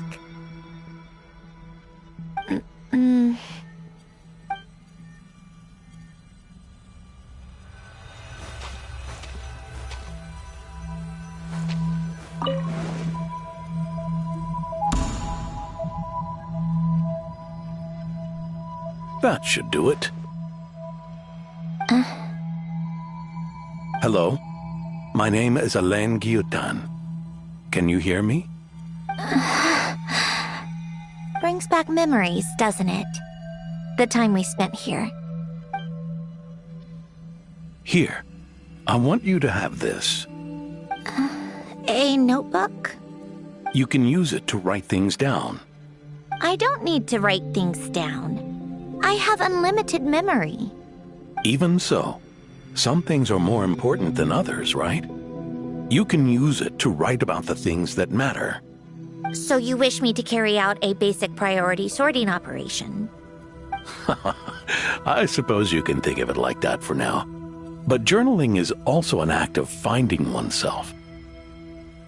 Much like we use wooden stakes to guide a plant to grow in a certain manner, what we choose to write down gives the soul much-needed direction. In the act of choosing what to forget and what to hold on to, we decide what kind of person we want to become. I don't understand. Like I said earlier, I don't need something like this. This is where we were born. Where our life began. Mornings of tending to the garden. Afternoons spent cleaning, reading, or studying. Evenings of cozying up by the fire, listening to Alain share stories about his past. Alain. What is it? What are you drinking? Oh, this? It's coffee. It, makes me more productive. I want to try it. Oh, okay. Here.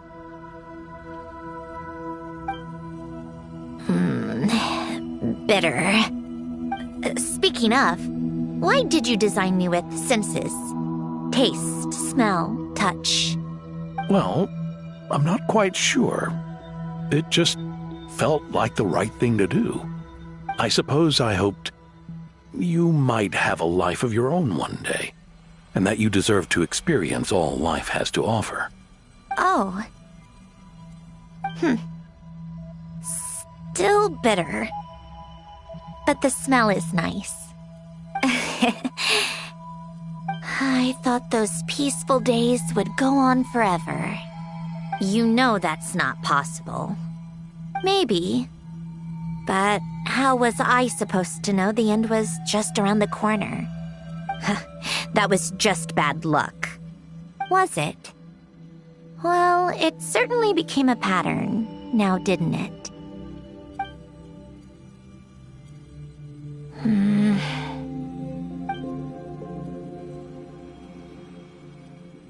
Over time, one of the habits we picked up from Alain was a love of coffee. We even took to hosting tea parties. A machine acting like a human. Kind of laughable, right?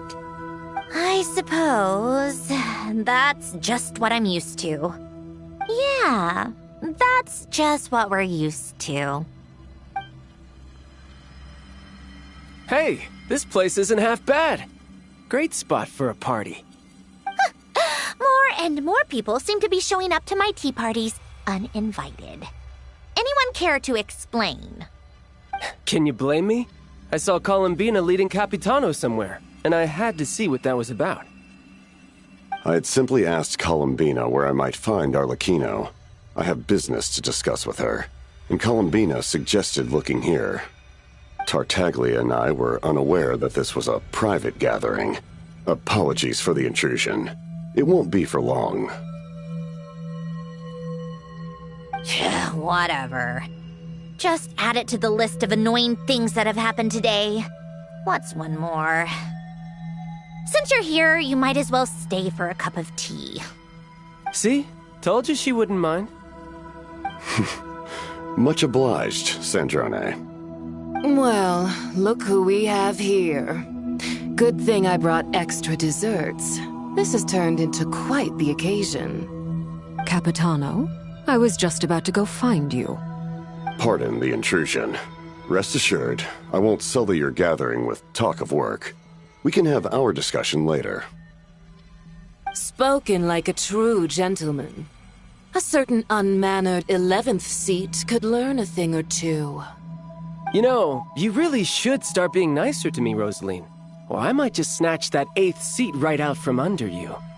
I'd like to see you try. If you're gonna fight, take it outside. The only mess I plan on cleaning up is tea-related. I still don't understand how our quiet afternoon turned into such a crowded gathering. One by one, people just kept barging in. And then, one by one, they left without a word. Yeah, pretty annoying, huh?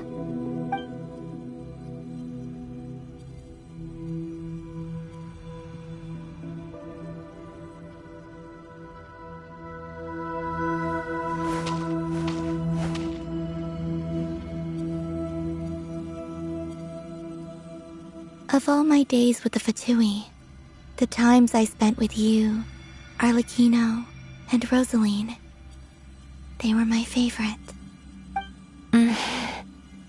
Goodbye, Sandrone.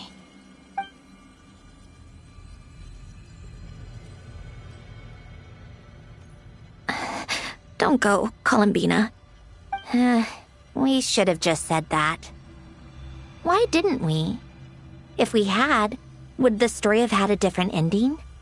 She couldn't stay. There was no future for her here. She would have just faded away. You're right. I suppose that's why you call me an anomaly. Every time you make a decision, there's a voice inside your heart. My voice, asking to contradict all logic and reason. Why didn't we make her stay? Is it worse to fight for something just to lose it? Or not to have fought at all? Don't you find it unfair? One by one, we keep losing the things we care about the most. But in the end, whether I want to fight for something or cry over all we've lost, you just push it down and pretend not to hear.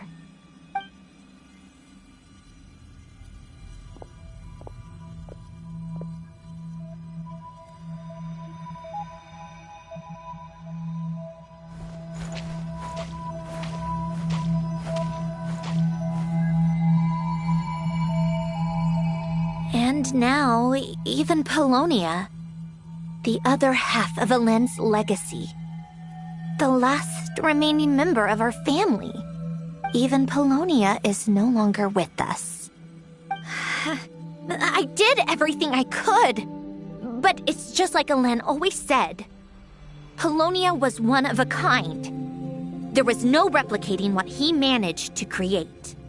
Don't you feel like our connection to the past is fading bit by bit? Like, even the things we have left are slowly slipping away. I suppose. But you can't move through life without having to say goodbye. And even as we experience loss, there are always new things to be gained. Ever so logical. What's your take, then? It feels like the more I care about something, the faster the world takes it away.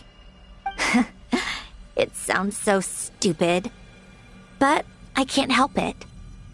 That's the hand life has dealt me time and time again. Why even fight for something that's just going to be lost in the end? Better to never have had it at all. Better if it would all just disappear. Dark, I know. But the heart wants what it wants. Maybe the stellar linchpin appeared because of me. Because of what I wish for. I don't think so. Yeah, probably not. What an anomaly wants goes against all logic and reason after all. Well, go ahead and do what you came for. You're here to resolve the anomaly, aren't you?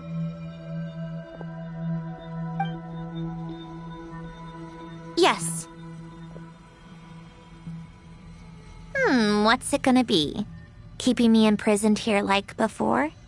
Or eliminating me entirely, like debugging a code? That might actually be a mercy. I don't care. I just don't want to experience the pain of loss ever again. Go ahead. I'm ready.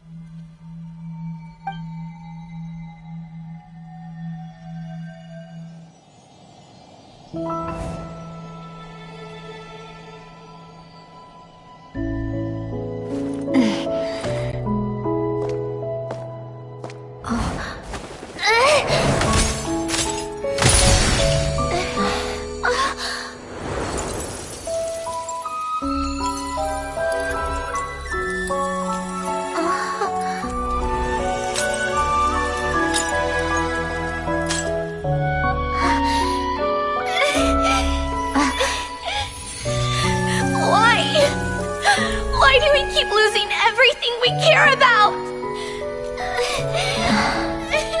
I know it hurts, but that's life. I wish... I know. I've always known. Because we've been one all along.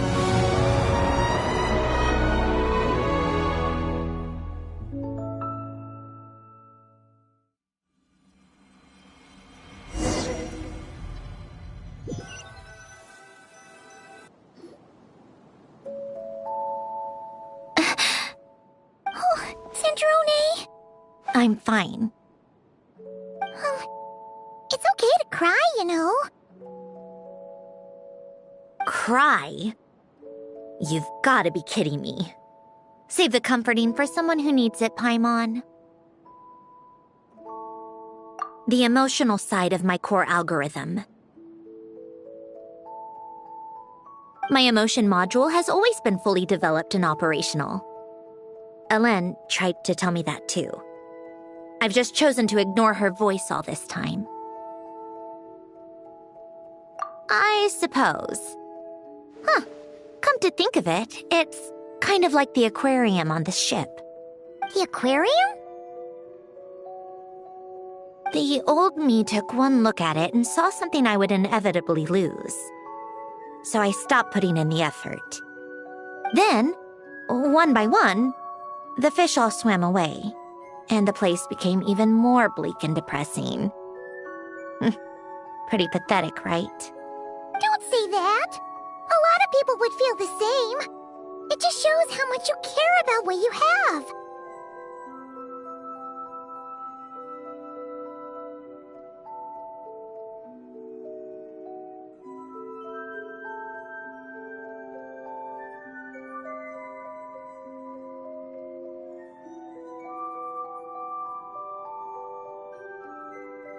now? After seeing what you've done with the aquarium, I have to admit, I think it's beautiful. It's like you said, we get to keep the things we gain along the way. And those are things that can never be replaced, because we choose to hold them in our hearts. Well said! Besides, I've already died once. I'd be stupid not to make the most of this second chance.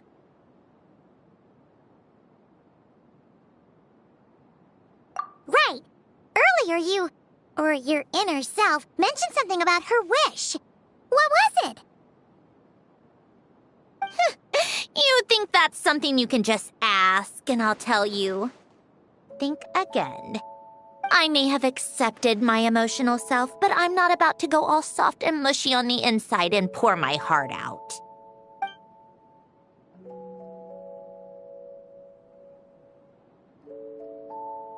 That said, taking a step in the right direction couldn't hurt. Starting with cleaning some old aquarium tanks of my own. Huh? Metaphorically speaking, I mean. Come on, let's head back to the ship. I need to talk to that shaman.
Huh?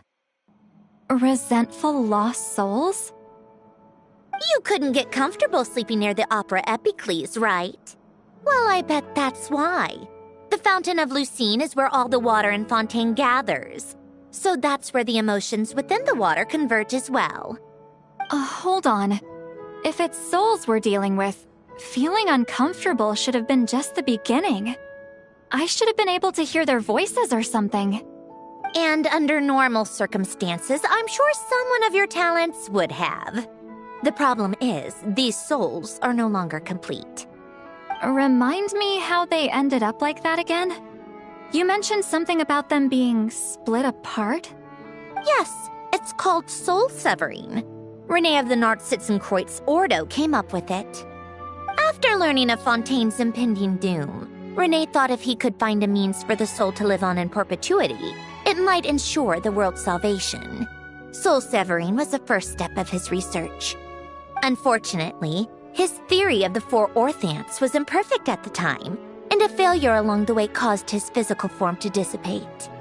Jakob, another member of the Nartsitzenkreuz Ordo, sought to carry on Renee's legacy and restore his physical form. He even used some of the people who stood in his way as test subjects for his research. By severing their souls? Yes. After Renee successfully awakened, the two continued their research, and all the severed souls ended up merging into Renee's consciousness. After you saved Fontaine by turning Fontanians into true humans, these souls returned to the ley lines. But the souls severed before Renee awakened had nowhere to go, doomed to forever wander the waters of Fontaine as listless spirits.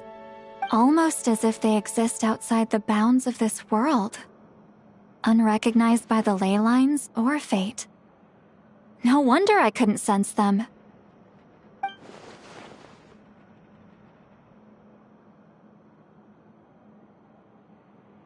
Not only that, but over time, they began to fuse with other entities.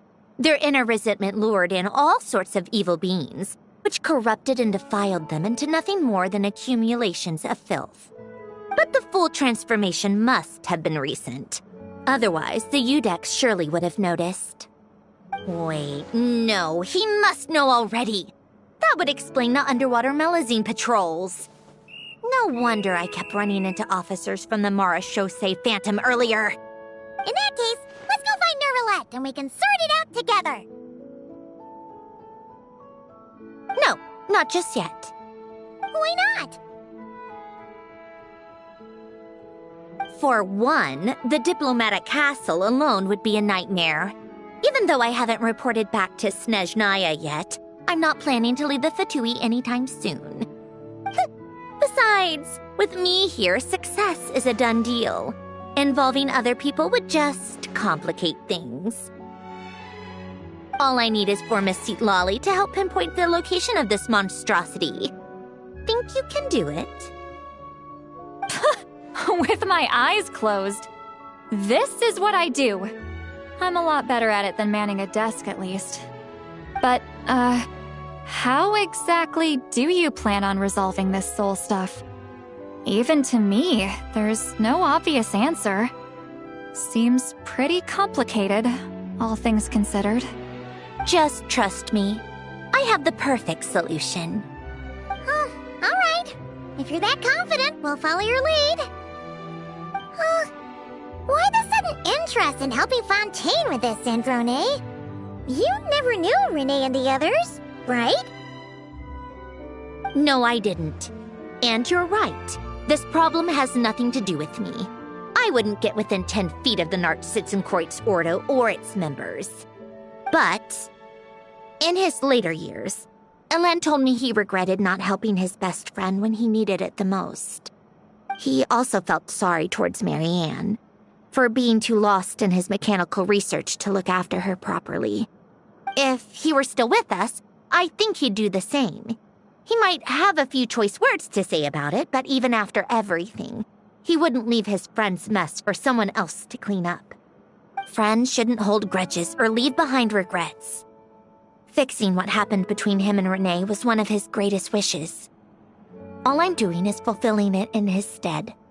You know, you really do seem a little different now. You mean everything that just happened wasn't for nothing? Why, thank you for pointing out the obvious, Paimon. Just washing off the grime of the past. Turns out, a lot can build up after being ignored for so long. What's this about aquarium tanks all of a sudden? They go off on some grand adventure and what? Now they have their own private code? Stupid. All right then, Citlali. Tracking this thing down is up to you. Huh? Oh, right. No problem. You got this, Granny Eatsley! You!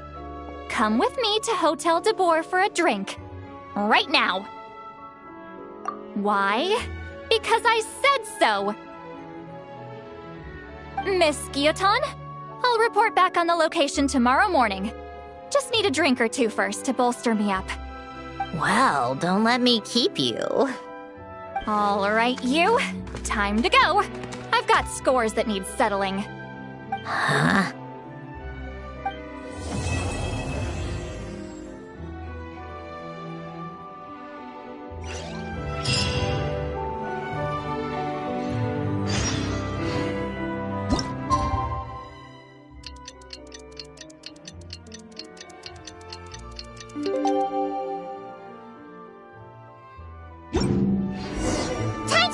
Androne! Wonder if Lolly was able to pinpoint the location.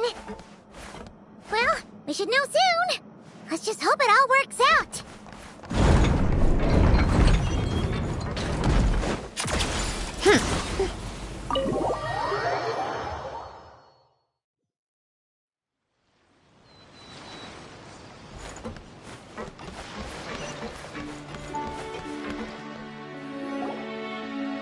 Lolly sure drank a lot last night, huh?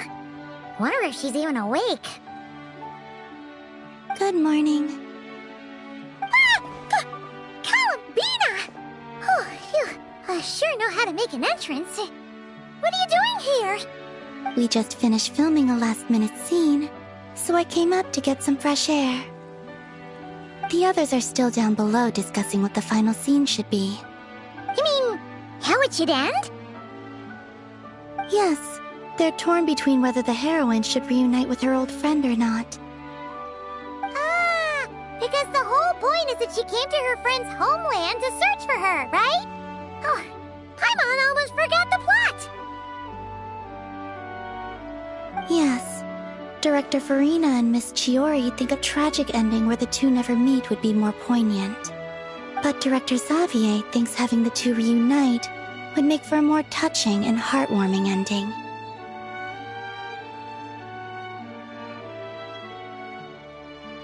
Me? I'm not sure. On a personal level, of course I want to see her again. Of course I want to experience that moment where we reunite, even if it's just for the cameras.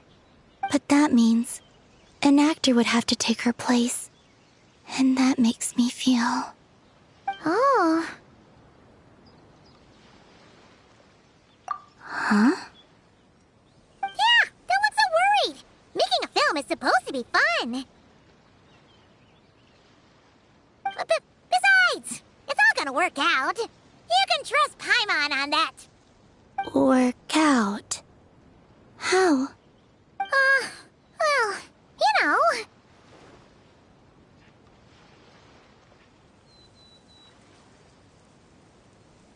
Yep, exactly.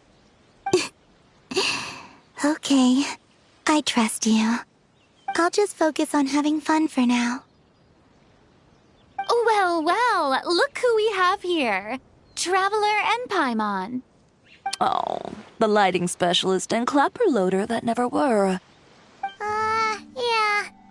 We kinda went AWOL, didn't we? Sorry about that. Seriously, don't worry about it. Everything's going smoothly on our end, so just do what you need to do.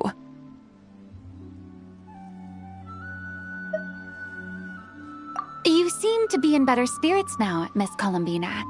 I apologize if our earlier discussion put you on the spot. It's okay. I'm fine now. The Traveler and Paimon talked me through it. So, what are your thoughts on the ending then? Should we have them reunite or not? We should tie everything up in bows. Huh?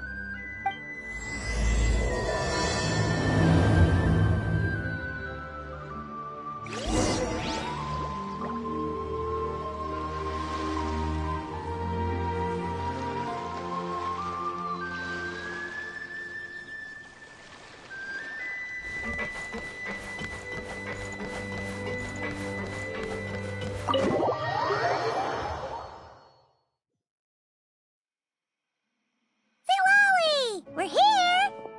Oh, right on time. Well, yeah. We weren't the ones who drank our weight in alcohol yesterday. What? Are you suggesting Granny can't handle her liquor? It takes a lot more than that to get me drunk. Really? 'Cause, you stopped making sense after a while. Did I? Huh. News to me. I didn't say anything too crazy, I hope. Let's see. You spent half an hour bad-mouthing Auroron, half an hour complaining about work, an hour talking about light novels, and, Paimon kind of fell asleep after that. Are they gone? Oh, the crew? Yeah, we bumped into them on the deck, but they just left. Wait, but now that everything with your core is sorted out, what's stopping you from seeing Columbina? She misses you a lot. I just want to deal with this mess first.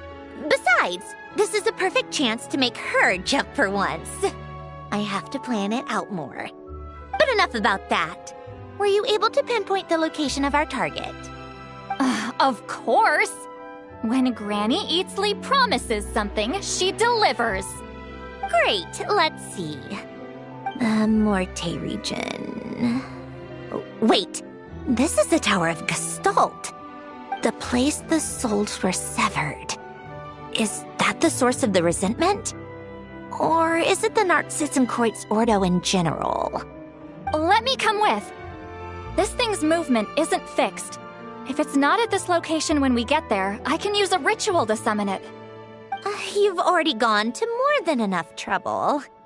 I don't mind. These old bones have nothing better to do anyway. Summoning a spirit isn't going to do me in. Besides, if I don't go, they'll just have more inside jokes I can't join in on. All right then. I appreciate it. Ha! There's no time to lose. Let's head out!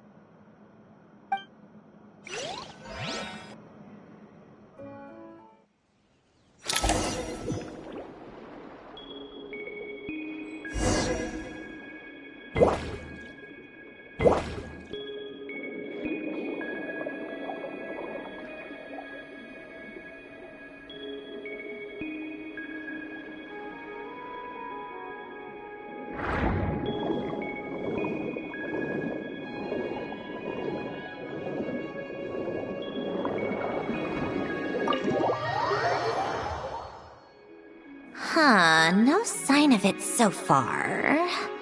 Should I start the summoning ritual? Let's drain the water from this floor of the tower first. It'll make it easier to move around. Wait, we can do that? Of course. Alan and Renee both saw the future that awaited Fontaine and even shared a few methods for waterproofing buildings. The principle behind it is... not important. Just unlock the mechanisms in the order I tell you.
Ready? Yeah. When this thing appears, I'll try talking to the souls inside. But more than likely, they've already been driven to madness. If communication fails, we'll have a battle on our hands. In that case, Paimon better find a hiding spot. If a fight does break out, I should be the one to deliver the final blow. Trust me on that. Understood. All right, I need quiet. Wandering spirits, drifting along the tides. Hear me now. Broken souls, silenced, torn apart, and forsaken. Follow the traces of the past, and return to us. Let resentment recognize resentment. Let vile entities be drawn together. And in this place, take form once more.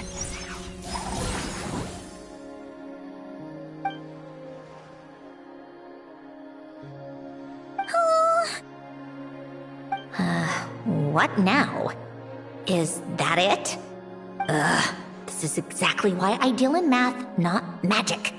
How are we supposed to know what stage the spell is at? it's like there's no logic to speak of. Mechanical science is so much easier to...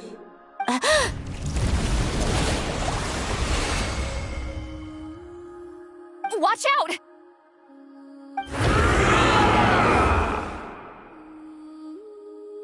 Hey, you!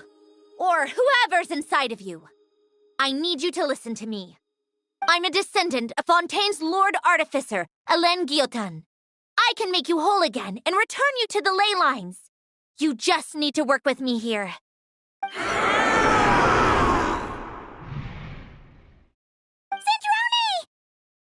Shh. Looks like talking this out is off the table. All right, plan B. Time to blow off some steam.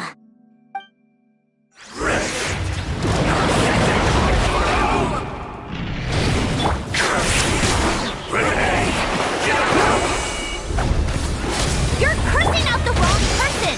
I didn't even know them!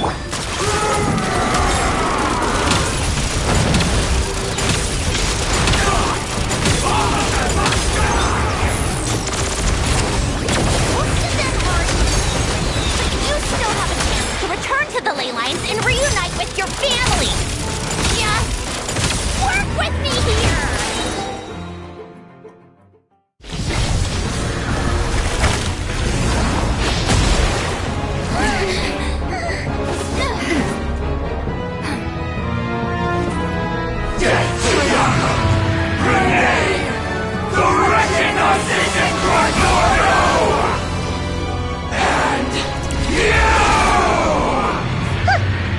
I told you I'm not like them.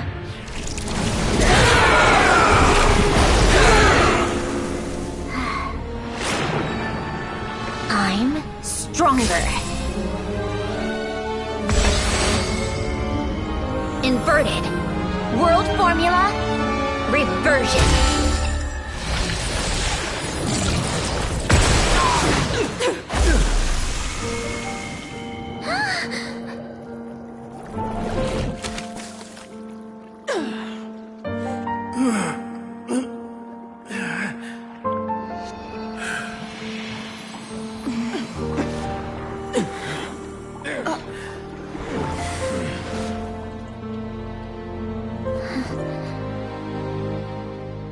Be at peace among the tides. Lost souls.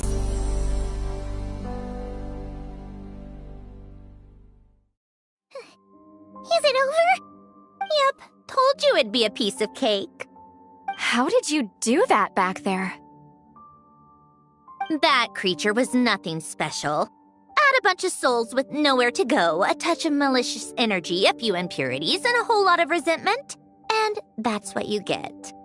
All I did was separate the original souls from the rest of the filth, allowing them to be accepted by the current rules of the world. The principle behind the world formula is divergence. Starting from a point of origin, it deconstructs and reconstructs the possibilities of the world to find certain answers. So, it would follow that reverse calculating the world formula allows us to achieve convergence and restoration instead. Using a numerological array, I was able to do just that. It's similar to the concept of homological reduction in mathematics. I reduced them to the basic fundamental essence of their being without changing their underlying nature. That meant... never mind. Judging by all the blank stares, I'm guessing you don't actually care. I think I finally understand how Outlanders feel when I ramble on about shaman stuff. Point is, it was super impressive! You really are amazing, Sandrone! You're just realizing that now?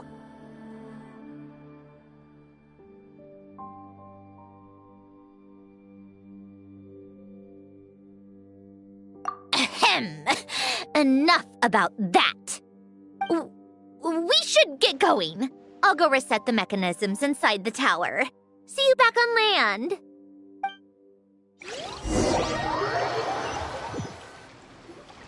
Well, that's one old mess for the books. Glad to have that over and done with. Feels nice to do a good deed every once in a while. You helped everyone out a bunch and not cry, too. Kinda seems like you're just a good person at heart. I wouldn't be so sure. I'll be heading back to the Fatui soon enough. You two are too trusting sometimes. Fine. Just don't say I didn't warn you when it comes back to bite you.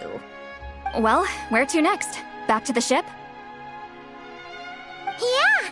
Your personal business, the Narcitsan crates thing, it's all resolved. That means you can see the people that need seeing now, right, Centroni? Oh, everyone's gonna be so happy you're back! You wouldn't catch me dead admitting to this before, but...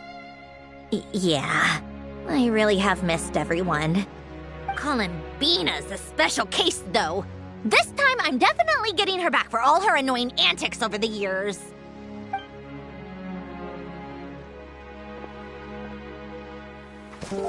She'll sense me coming from a mile off. How am I gonna...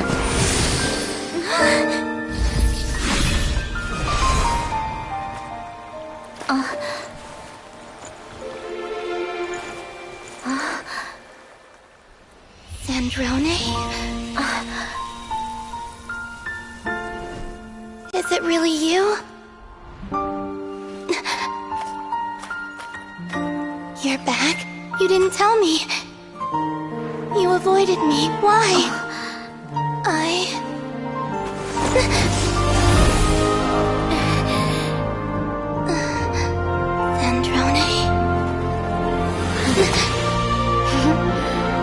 Now we're even. I missed you so much. That makes one of us, idiot.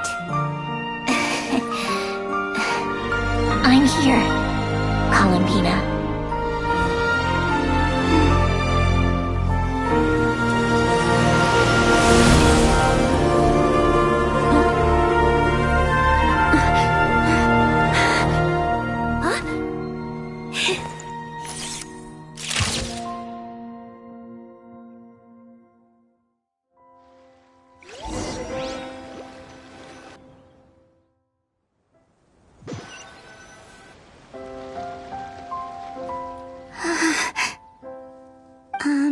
Sandrone. Don't ruin the moment. Or I'll start thinking about how you teleported me to a random location after I explicitly told you to stop doing that. And scene! Bravo! Bravo! We got it! This is exactly the ending I was hoping for. Huh? Where did you just go, Miss Columbina? You vanished! And then the next second you were back hugging this, new friend here. That was all on camera? Yeah. Well, the camera was already rolling and it happened so fast, so... yeah. Hold on. This must be... Yep, my best friend. The one I was looking for. I never thought I'd actually get to see her again. I'm just... so happy. Plus, the film got a happy ending too. It's all thanks to you, Sandrone. Sandrone? You couldn't stop being annoying for 1 second? Columbina!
As expected.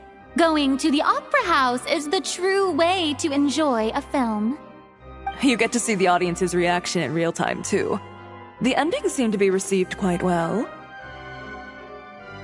I can't believe you let us include that in the final cut, Sandrone! You even agreed to help us reshoot a couple of shots. Thanks a million. Most of it was caught on camera already, so it's not like I had much of a choice.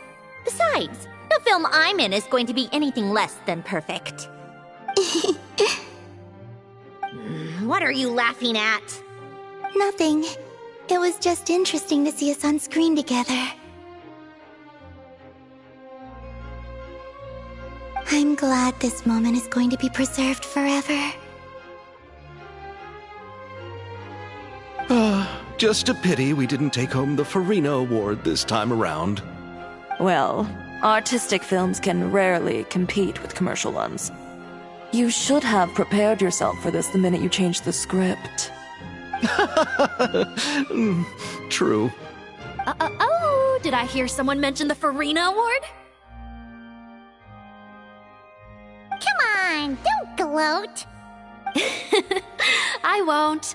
Our crew winning the Farina Award was a team effort after all. Costume design, script adaptation. Ooh, and the practical effects were so realistic. The flames and explosions even made me jump while we were filming. A lot of the effects were based on actual items the Special Patrol confiscated from criminals. Who knew they'd serve another purpose, right? But it turned out amazing! Really brought the thrilling scenes from the novel to life. Fontaine's film industry is seriously impressive. Which film did you vote for, Silali? Isn't it obvious? Great Detective Hurlock, of course! That's the whole reason I'm here! You all should be proud, though. A lot of critics are saying really good things about your film, too. Longing and loss? Searching for something even after it's gone? It's a film that makes you think about life, and how important it is to explore those themes. Well, that is what the art of storytelling is for. Watching a film with friends is so much fun! There's so much to talk about! Ooh, let's throw a celebration later then! We're all old friends! Oh, we could find a place and chat to our heart's content! How about the Wingalette? That's perfect! Friends and family are more than welcome too. So if you want to bring people, don't be shy. You all can head over first and make yourselves at home. I'll bring over some refreshments in a bit. I just have one more stop to make first. Can I come?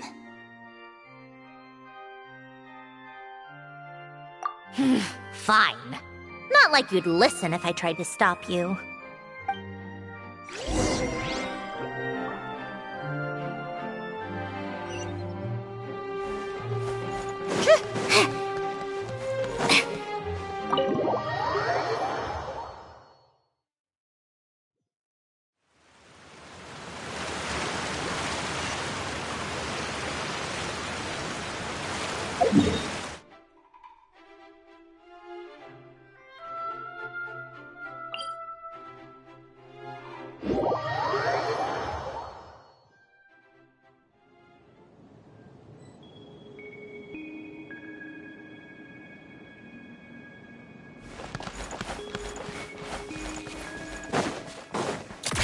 Keep up.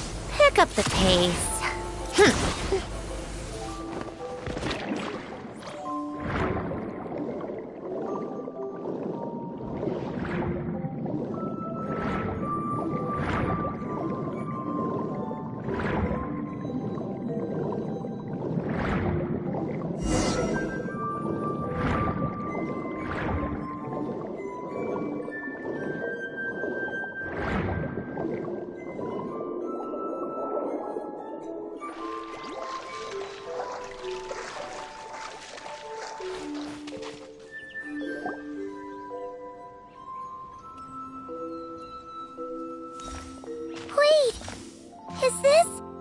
Yes.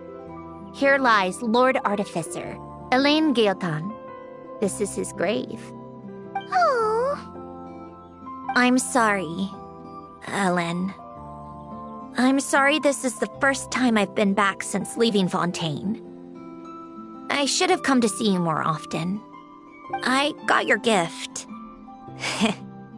I even cleaned up one of the Nartsitzenkreuz Ordo's messes along the way.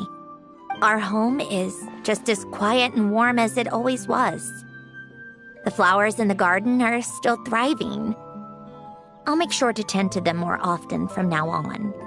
Polonia received irreparable damage in battle. I should have taken better care of your invention. I'm sorry. Polonia was family to me. Just like you. You always said I was a fast learner. But I'm not so sure. It took me far too long to learn the things that truly matter. I never said this to you back then, but thank you for creating me. For giving me the chance to experience life. Being your family meant everything to me. Absolutely everything. Can I say a few words as well, Sandrone? Don't need my permission. Hello, Mr. Guillotin. I'm Sandrone's friend.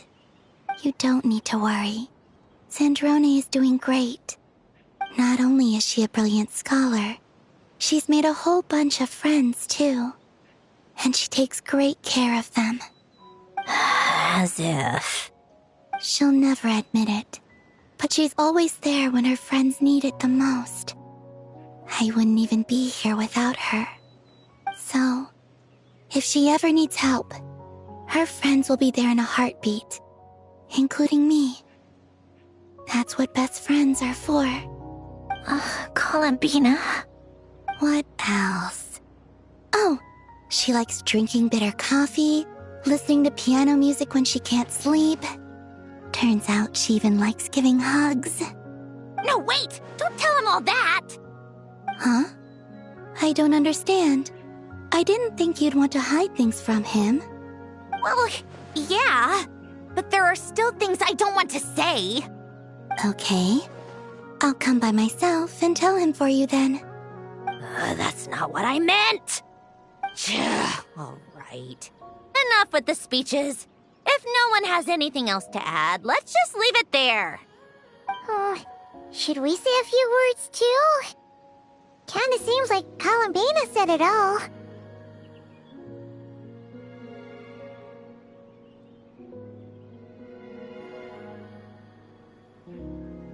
Oh, great idea!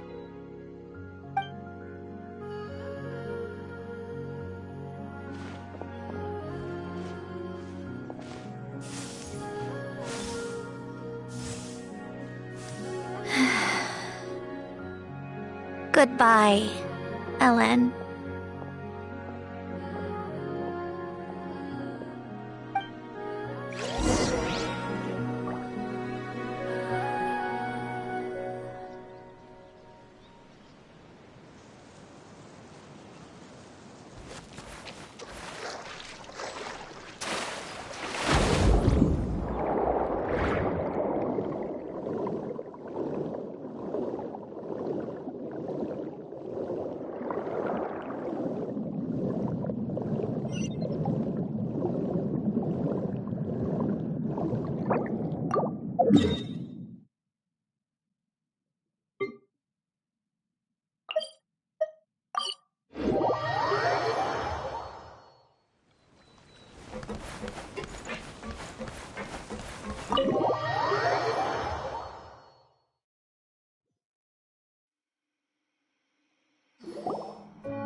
You made it! The party's already started. Oh, but, you didn't bring anyone else along? I thought you headed out to invite some friends. We did invite a friend, actually. She'll be here soon. She's even bringing some desserts to have over tea. You should join us later, Miss Farina. I do love a tea party. Then don't mind if I do. This seems like a fun occasion. Let's go talk with everyone. Good idea! We'll introduce you to all our old friends.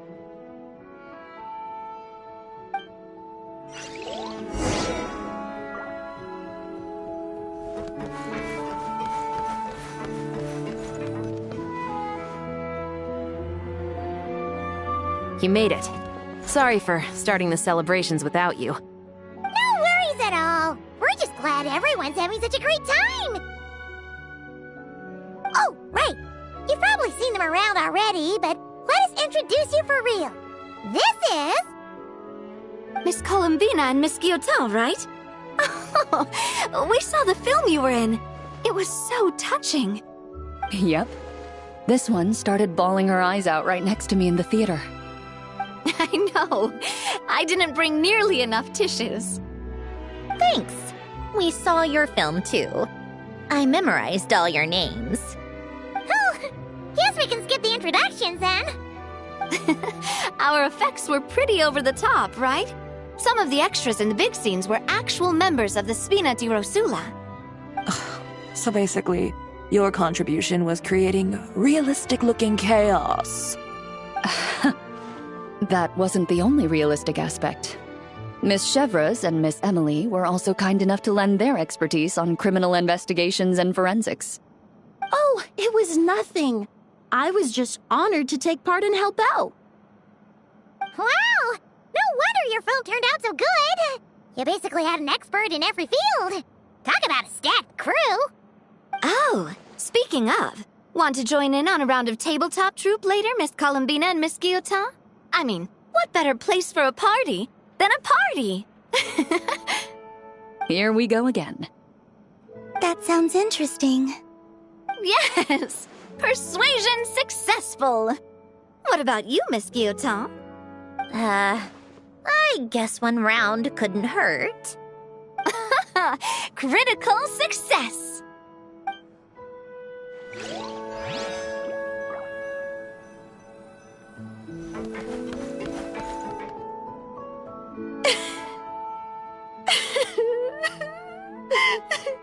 What a dream come true! For once, it all worked out! I can die without regrets! Let's not get too ahead of ourselves, Director Lapine Pauline. What was in that piece of cake you just handed her, Escoffier? Maritime flowers, eggs, flour, same as all the other pieces. What, you think I tampered with it? Playing a detective in real life now too, are we?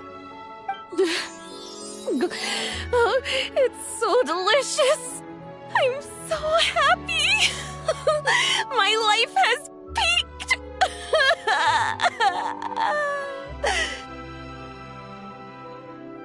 Miss Lapine Pauline, look who I brought! Master! Wait, what happened to your face? Why are you crying? Never mind my face. Here, let me introduce you. This is Miss Charlotte and Miss Escoffier. Things are sounding lively over here. Oh, look who it is! Perfect timing. I was so busy with the shoot, I feel like we barely got to talk. And the elusive Miss Guillotin. It's great to see you. Thank you so much for letting us use the boat free of charge. That was so generous of you. Oh, right. Introductions. This is Miss Charlotte and Miss Escoffier. That's kind of you, but I didn't really do anything. If you want to thank someone, it should be the Duke or the people who keep the boat in such good shape. Right. I'll head over in a bit and do just that. Miss Columbina? Yes? Could I interview you sometime? I'll treat you to some gâteau de bord for the trouble. There's only a limited amount available each day. Oh, but it's an absolute must-try when you're in Fontaine. Oh, sure. Bold of you to use my own cake as a bribe right in front of me. You know what? When else are we all going to be together like this? Come on, everyone! Grab your drinks!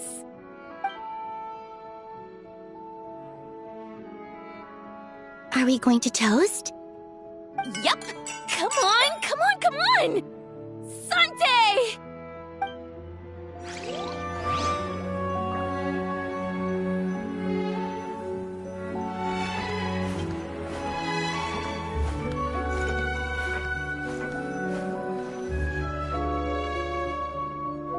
Itzli, you're really not going to let us borrow these cute little stuffed toys for our magic show? First of all, Seat Lalin and Eats Papa are Chi-Chi meal. They have inauspicious stars sealed within them, and they're my helpers, not toys. But the Grin Malkin Cat and Boggle Cat box are Linny and Lynette's helpers. And they still make good partners on stage. Agreed. We've never had a Chi-Chi meal pop out of our hats before. It would be quite the surprise. I think the audience would love it. If this was the Masters of the Night Wind, these kids wouldn't have even had the guts to say my name, let alone pester me like this. I'm terrible at dealing with requests like this.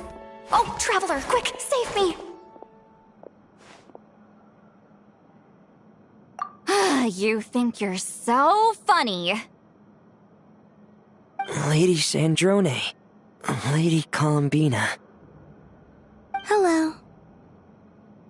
Don't look at me like that.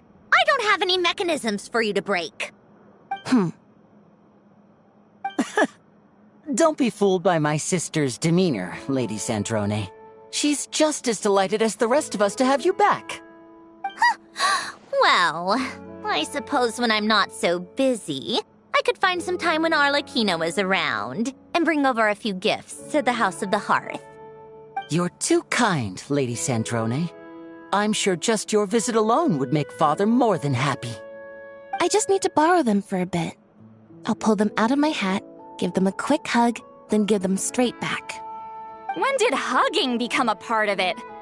Oh! I could lend you Pear, so you have something to hug in the meantime. He gives really good hugs. I don't need something to hug in the meantime. The issue was never the hugs. How about this? You can have 2 VIP tickets right next to each other. Excellent view. Right next to each other?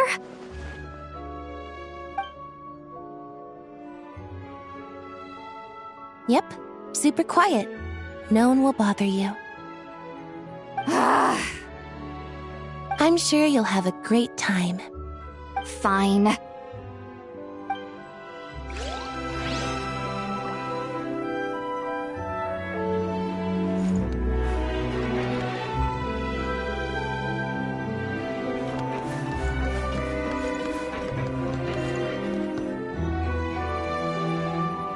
Wait a second!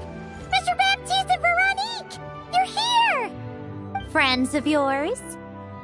Veronique is the prop manager for Musketeer Pictures, and Mr. Baptiste is the author of The 2 Musketeers.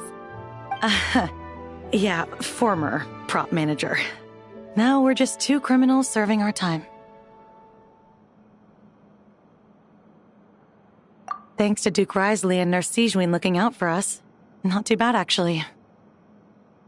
You make it sound like I'm giving you special treatment. I just think the method of justice you chose to pursue is one people can respect. You are far too modest, Your Grace. The only reason we were even able to come to the surface for the festival is because you fought for it. It's also just good for the physical and mental health of the prisoners in general. Anyway, I suppose I have you to thank for keeping the Wingolid in such good shape. I never knew she could look so striking.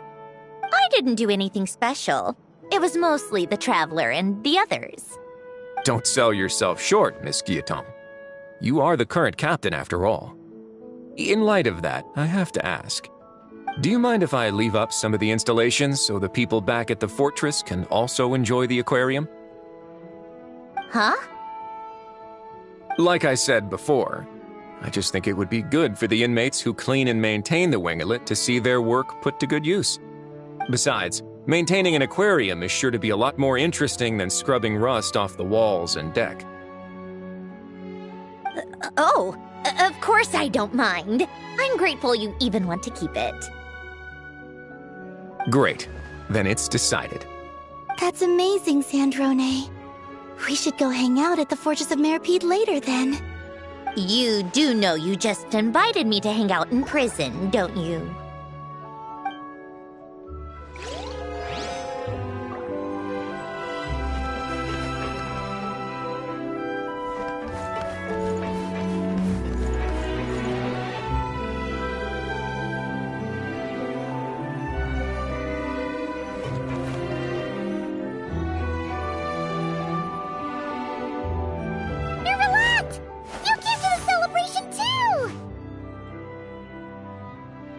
Yes.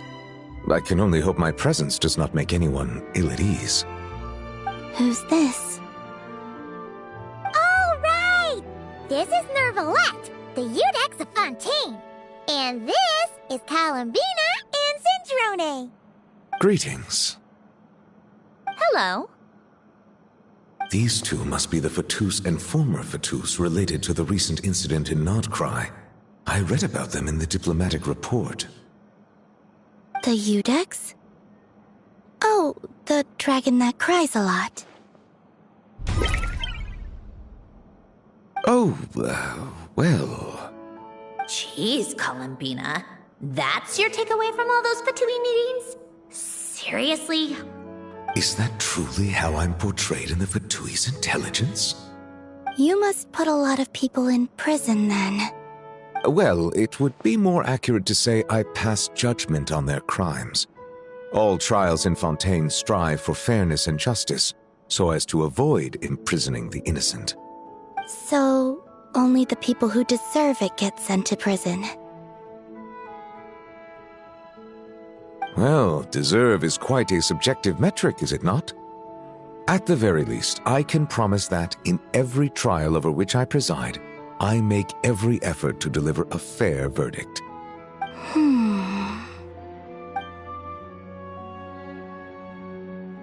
Yeah. Ugh, for the love of... what is she doing now? You seem like a good dragon. Not the kind that throws people in prison for no reason. I think we can get along just fine. Thank you? Then she punched me because... Sorry, Nervalette. She thinks that's a sign of friendship. Where does she even pick up weird habits like that? Ah, I see. I believe I have observed people on the streets of Fontaine expressing affection in a similar manner. I suppose I now know what it feels like. Yes. Quite, abrupt. You know, these two are surprisingly alike. Oh, looks like Arlecchino's here. Come on, Columbina. Let's go have ourselves a tea party.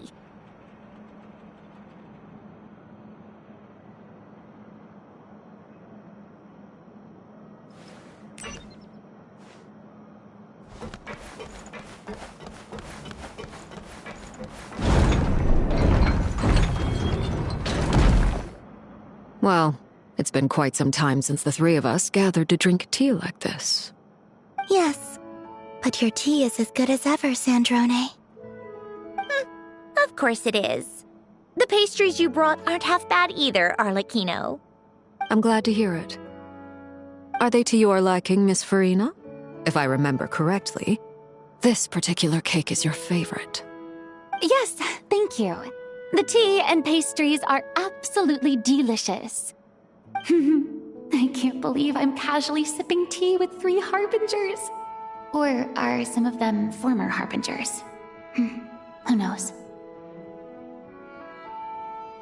Due to diplomatic reasons at the time, our last tea party was rather tense, wasn't it, Miss Farina? You have my apologies. But this is simply a casual gathering of close friends. So I do hope you can relax and enjoy yourself. Of course! I appreciate the hospitality, in both cases. Next time, let me be the one to treat all of you. I'm sure we'd all be delighted to have you join us more often. The same goes for you two.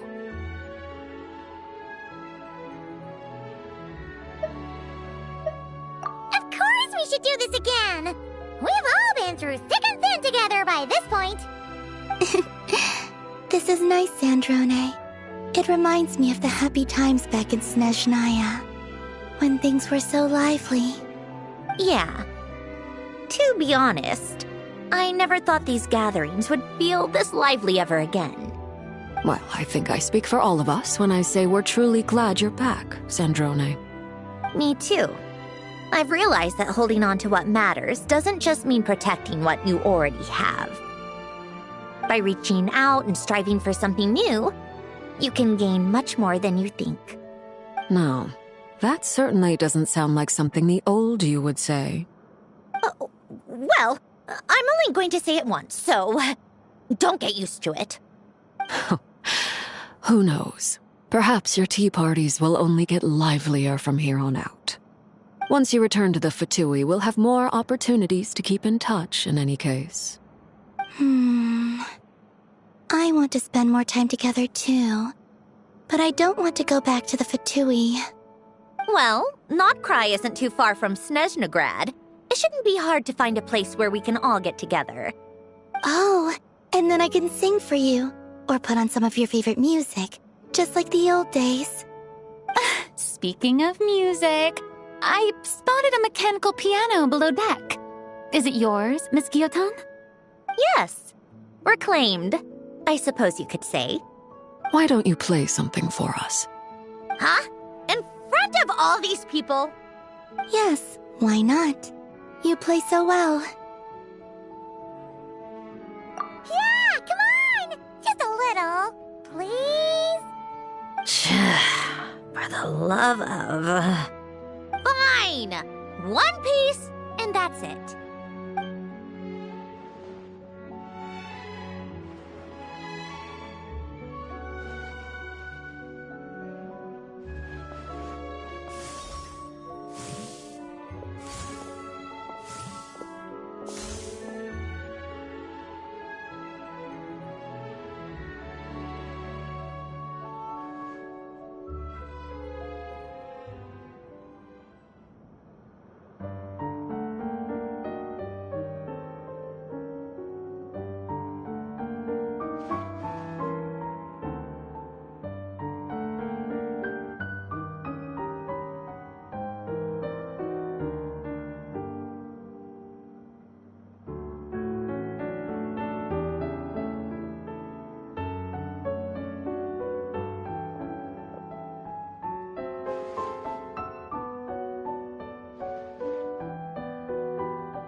Musketeer pictures.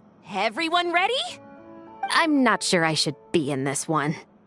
Of course you should. You might have primarily helped out another crew this time, but you're still a member of Musketeer Pictures. All right, thanks. I'll still stand a bit off to the side, though. Can I be in the picture too? Of course, Miss Veronique. I would have loved to have you in the last one, too, if circumstances had allowed it. Thank you, Director Xavier. Do I really have to be front and center? You're one of the lead actors! Of course you do! Nervous, Sandrone? No. All right, look at the camera. And 3, 2, 1. Musketeer Pictures!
Paimon's having a bunch of fun filling up this aquarium. Since Sandrone doesn't mind, we should definitely catch some more fishies and make this place extra beautiful. Hey, you two. Come over here. Huh? Is everything all right? Here. This is for you. What is it? It's an underwater mobility device I've been working on. Huh? Wow! That's so kind of you, Sandrone. It's just a simple mechanical device. I saw the way you were catching fish and... how should I put this? It seemed somewhat unsophisticated. To be perfectly frank, I found it quite difficult to watch. Was it really that bad? It was inefficient, unskilled, and completely and utterly inelegant.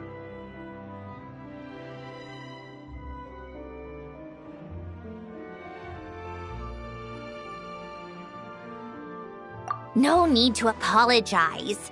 Everyone has their own ways of doing things.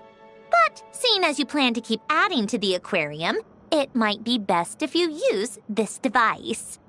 The waters of Fontaine are home to more than just harmless ornamental fish. There are plenty of predators who could do you some real harm. This device will not only help you fish, it'll also help you flee.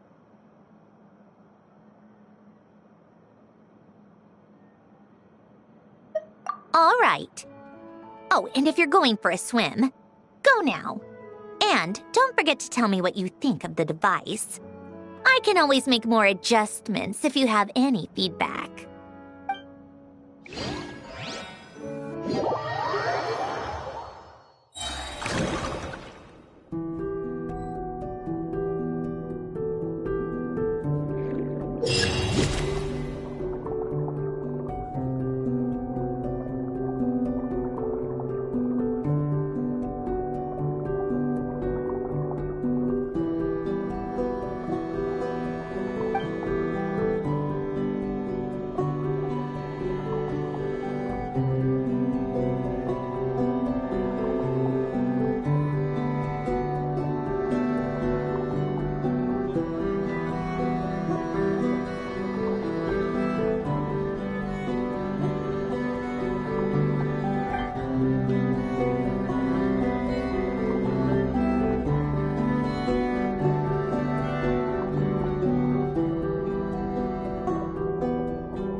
It's about time we throw another tea party. Don't you think? I wonder who else.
Hello there, Traveler in Paimon. Miss Kyuton mentioned you've been running an aquarium. Naturally, I accepted her invitation to come serve as a marine consultant.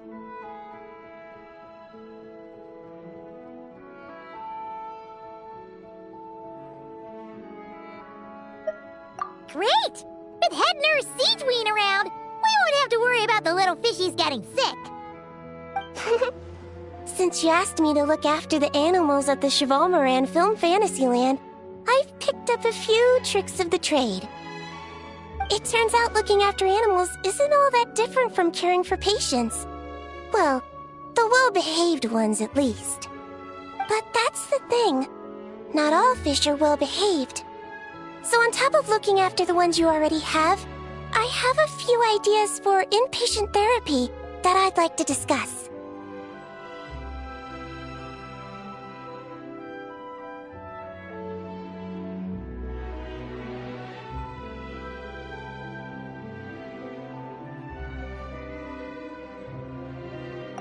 word from Officer Siseth is that certain wild fish have been getting unusually aggressive lately. Apparently, they're attacking other creatures, as well as divers and even small boats. I was wondering if we could invite them to the aquarium for some rest and relaxation. At the very least, it'll keep them from causing any more trouble.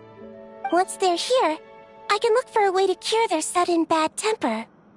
That way, we can help the fish and the waters return to normal. And you can add some unique guest performers to your aquarium. What a wonderful idea! All right. I'll give you all the intel I have on where to find those aggressive fish. The rest is up to you.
Pick up the pace.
Pick up the pace.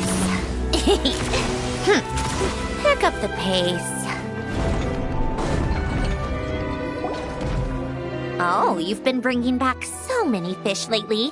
The aquarium is starting to look like a real ocean habitat. We're practically pro fishy fetchers already. You appear to take great pride in your work. You betcha. But behind the sense of accomplishment, there's something else. Something more like... Yeah, that's it. That's how Paimon's feeling underneath. Why's that? Paimon's not sure. It just feels like something's missing.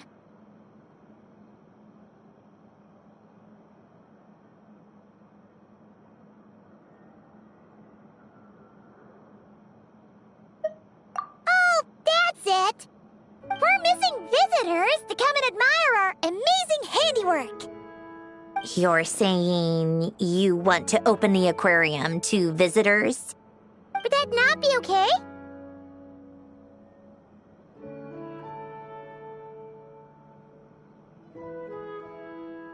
If that's the case, just leave everything to us. We'll take care of advertising and all the day-to-day stuff. You just focus on your own work. If that's what you want. Huh? We only get 70%? Oh, right. Of course. Sandrone is the one renting this boat, after all. Ugh, you make me sound like some sort of tyrannical landlord. You're putting in the work, so you should get the lion's share. I'm not stingy like Pantalone. So that means you're giving us the all clear? Sure, you have my blessing. Just make sure it doesn't get in the way of my research. Woohoo! The Winglet Gloop Gloop Underwater Fish Area is officially open for business! Of course, you already thought of a name.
Traveler, Paimon, it's been such a long time. Fremini! Why are you wearing your diving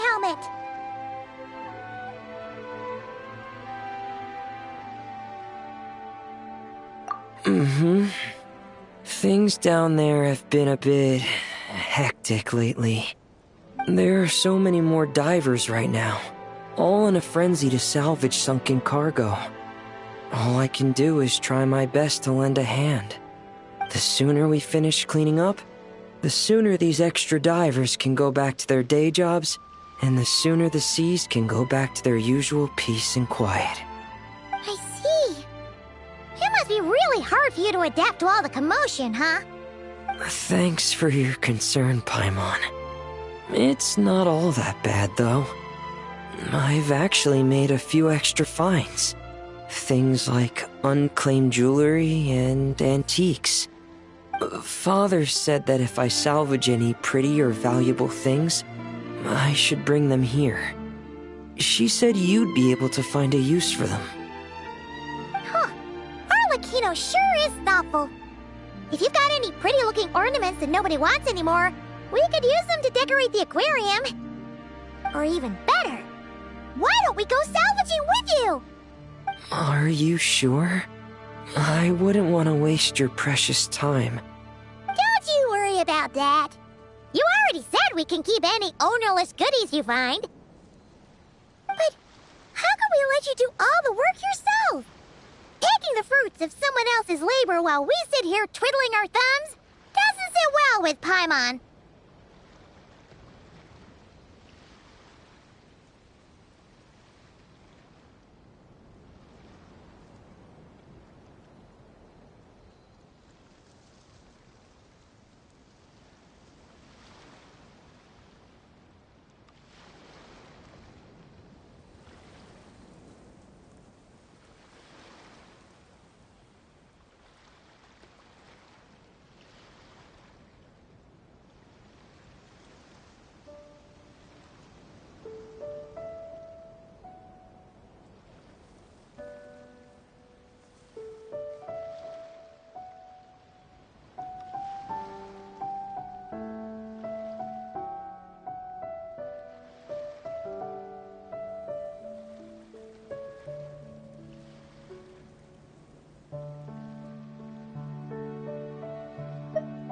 In that case, I'll share everything the other divers have told me. Hopefully, that'll help narrow down your search. If you find anything that takes your fancy, feel free to make good use of it. However, some things are wanted by their owners, so if you find one of those, you'll need to return it. Understood! Please stay safe and don't stray into unfamiliar waters. If you run into danger, make sure to surface as quickly as it's safe to do so.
Phew!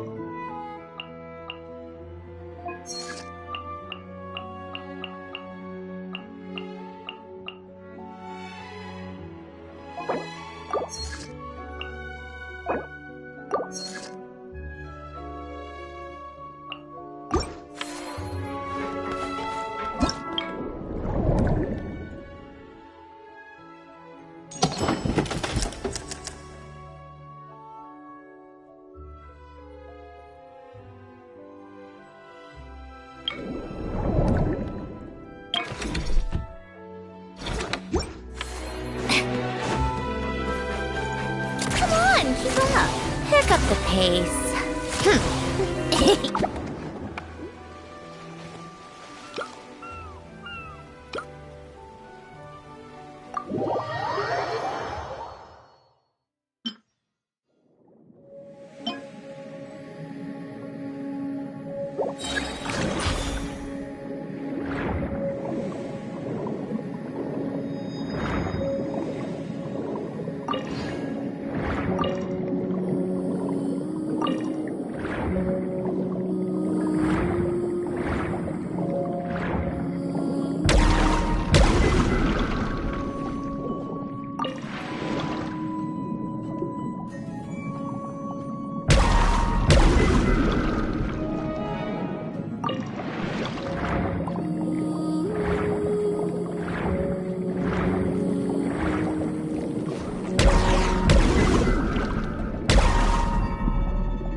Another tea party, don't you think?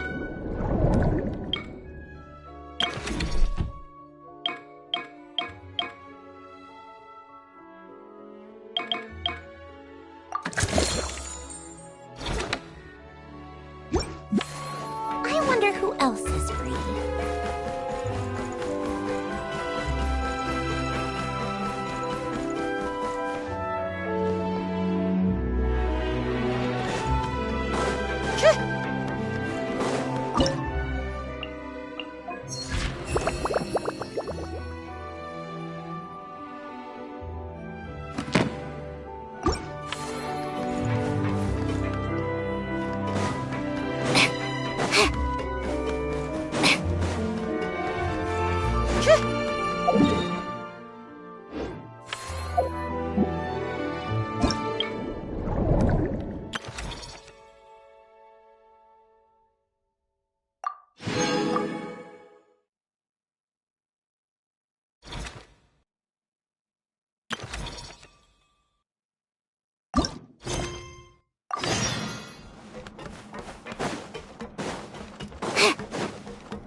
Traveler, Paimon.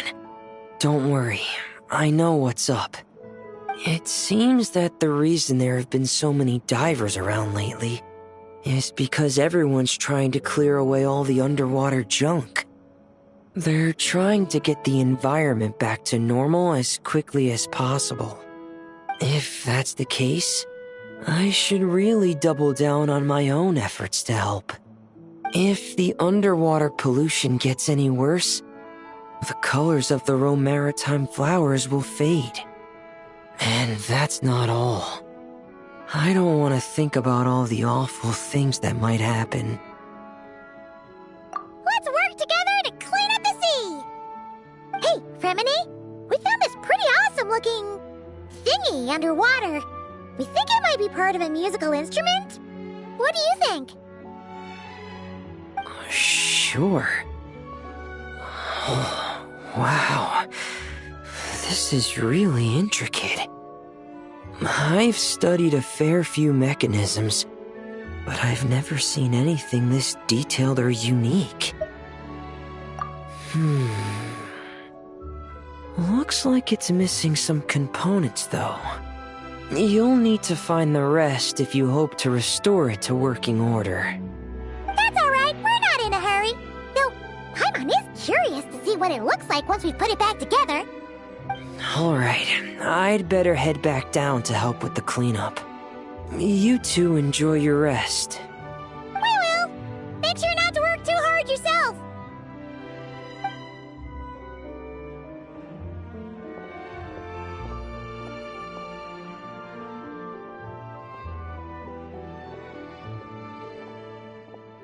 Huh?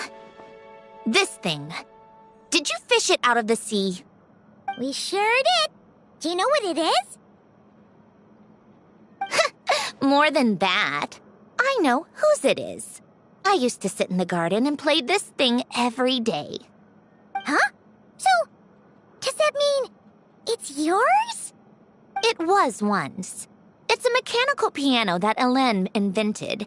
It can be played by hand, but it also works automatically. Wow! That's incredible! But why was it... When Hélène fell ill, he couldn't bear to listen to the piano anymore. So I got rid of it for him. I never thought I'd see it again. I guess whoever ended up with it played it until it broke, but didn't know how to fix it. Otherwise, it would have never ended up in this state. Of course! Fixing something like this is trivial. The only thing is, It looks to have completely fallen apart. But if you can bring me the missing components, I'll be able to put it back together in no time. All right, we'll keep an eye out whenever we're underwater.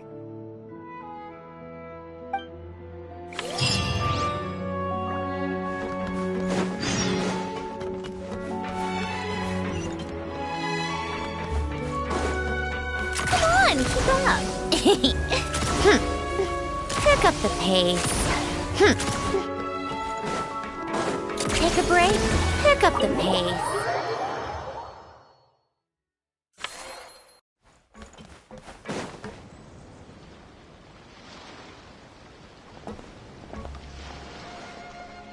Fremine? You look exhausted. You haven't been working yourself too hard, have you?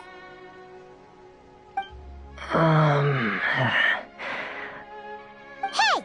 Don't you go hiding inside your diving helmet. We're your friends. You'll feel a lot better if you let it all out. I guess you're right.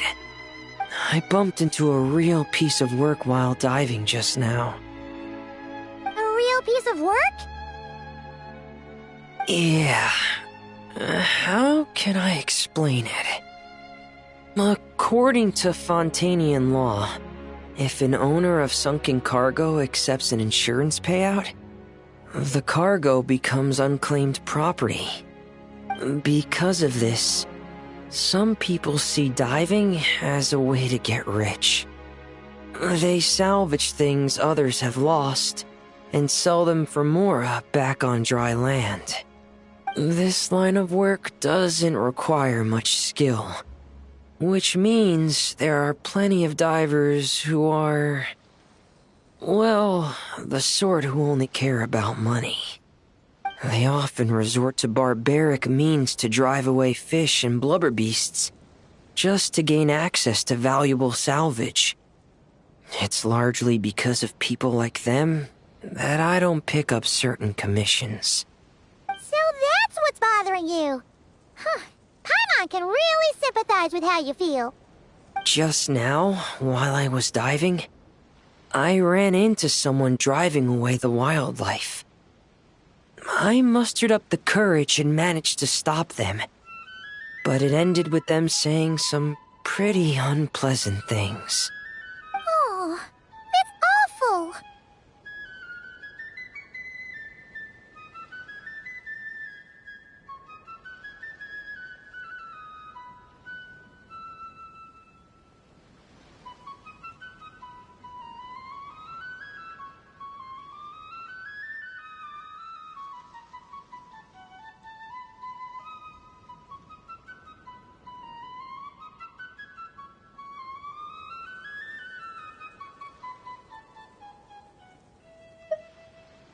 Thanks for the kind offer, but even though it's difficult and leaves me feeling drained, I still want to stand up for what's right and try to make a change myself.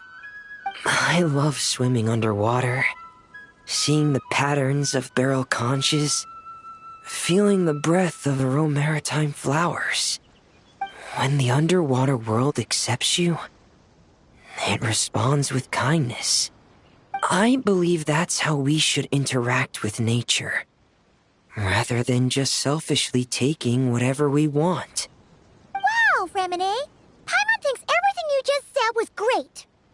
See? When you have something you really want to say or do, doesn't it feel much better to just get it off your chest? Fremine? I'm sorry. I'm still a little bit shy.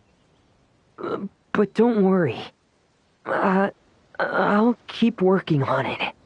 Oh, I almost forgot. Here's the latest underwater survey data. Please take it. I'm sure you'll find it helpful.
an extra pool here all of a sudden.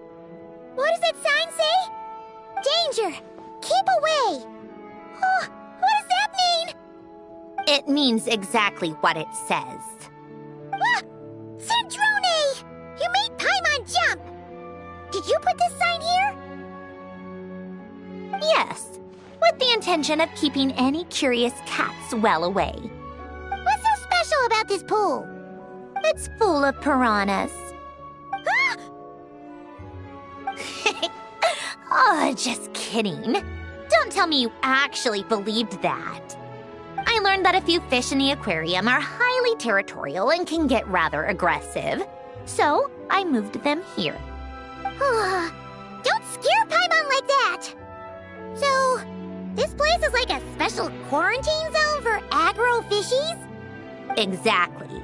The water in this pool is much deeper and there's a lot more space. It helps calm down the more territorial fish. I also asked Sijuin at the Fortress of Meropide for some special bait to help mellow them out a bit. Oh, wow! So, you really do care about the fishies' well-being. I don't think anyone wants to see the aquarium turn into a bloodbath. That's for sure. Anyway, why don't you leave this to us? If you insist. When the fish in the pool feel comfortable enough to swim to the surface, it means they're on the mend. So, once they're all relaxed and happy, we can put them back in the aquarium? Where you put them is up to you. All I'm responsible for is scooping up the unruly ones and moving them here in the first place. Understood. But that sign is way too scary. Maybe we can change it for something a little less terrifying? If you want. They're your fish, so I'll leave it up to you.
How tiresome.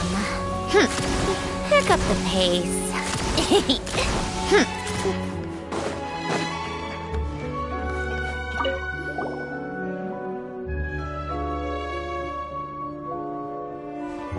Thank you for all your hard work, Traveler in Paimon. I have a pretty good understanding of our patient's condition now, so I've mixed them up some special melazine medicine.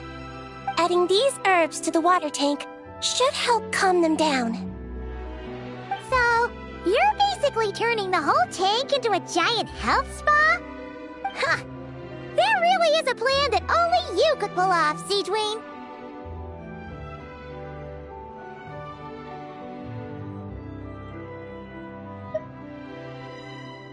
You're spot on. I'll need to invite a whole variety of different fish here for physical examinations before I can determine exactly what's wrong. I'll put together a list of patients to check based on the characteristics I need. I'd appreciate it if you could keep a close eye out for any fish that meet the criteria.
Keep up.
How tiresome. Pick up the pace.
Keep up.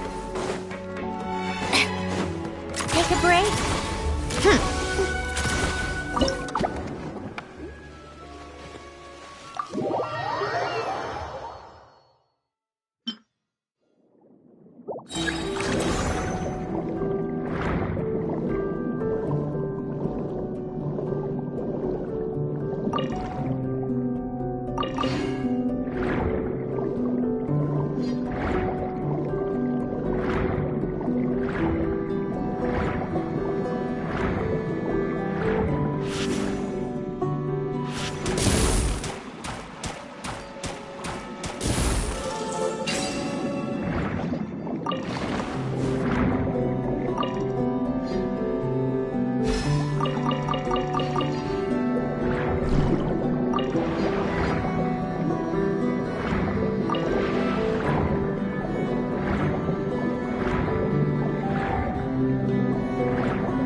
Come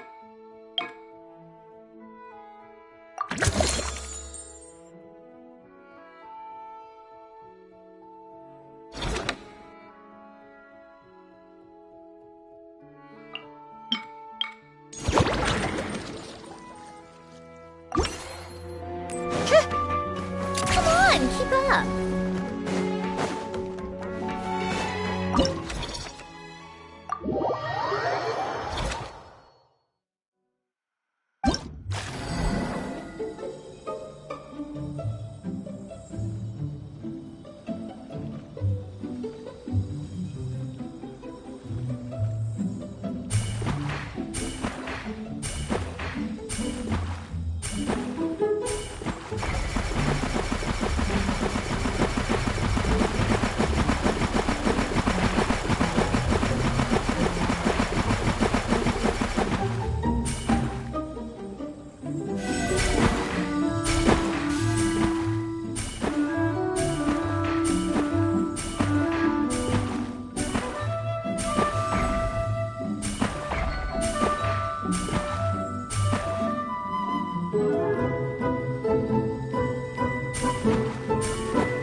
Take a break? Pick up the pace.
How tiresome. Pick up the pace.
Pick up the pace.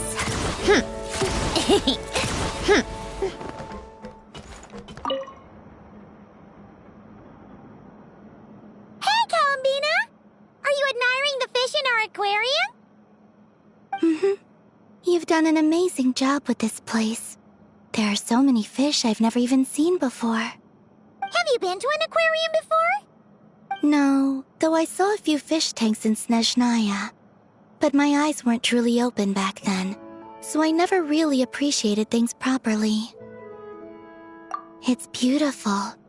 I never knew the underwater world was so vibrant and colorful. It's like living in eternal springtime. Oh, look at that fish. Don't you think it looks just like Sandrone? And those two over there, one following behind the other. They're like the two of you. Hey, you're right! Now that you mention it, they really do look like us! That busy-looking one over there reminds me of Lauma. And that one in the coral seems to be quietly observing everything, just like Lady Nefer. Paimon gets the feeling you like matching all your friends to fish. Not exactly. I like my friends, so I naturally find myself thinking about them, even when I'm looking at fish. Wow! Paimon's really happy to hear you say that! So, are there any other fish that remind you of someone? I've made a lot of new friends lately. I'm afraid I can't find a fish to match every single one of them. That makes sense. Anyway, we'll keep adding more fishies to the aquarium. You should come back from time to time. Maybe you'll be able to find even more of your friends next time you're here. You're going to put my friends in the aquarium? Of course not! Paimon's talking about fishy look-alike friends, you big silly.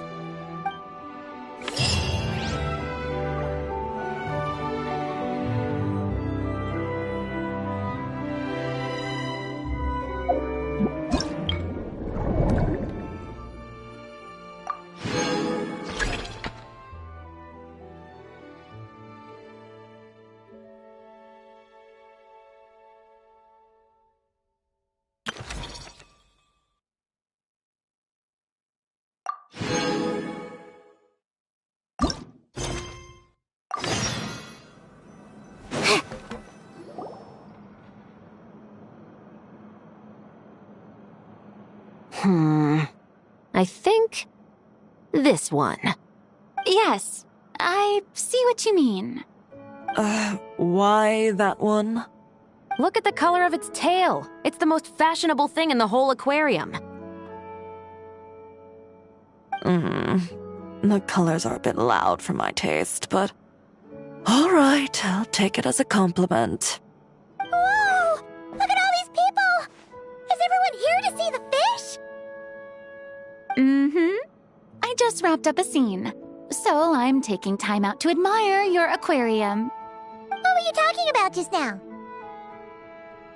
We were trying to decide which fish looks most like Chiori. You guys do that too? Oh, oh well, it was actually Columbina who mentioned it originally. It sounded like fun, and then before we knew it, we were doing it too. So, it's contagious. Oh, look. That one's just like you, Chevreuse. What do you mean? Never still, swimming laps around the tank. Just like you. Training every second of the day. Is that how you see me?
Pick up the pace.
break?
Pick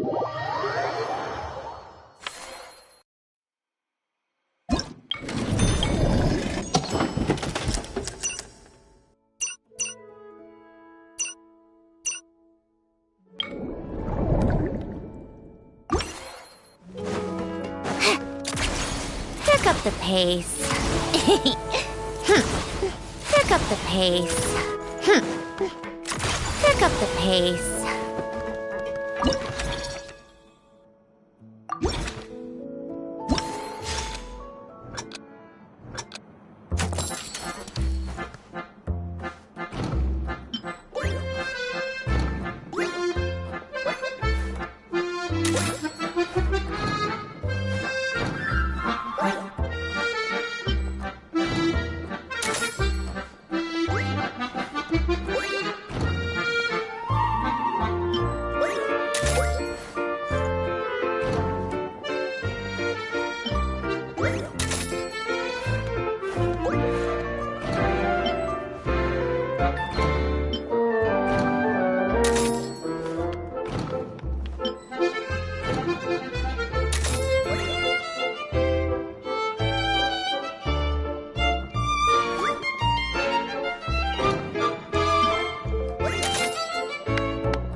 I like music.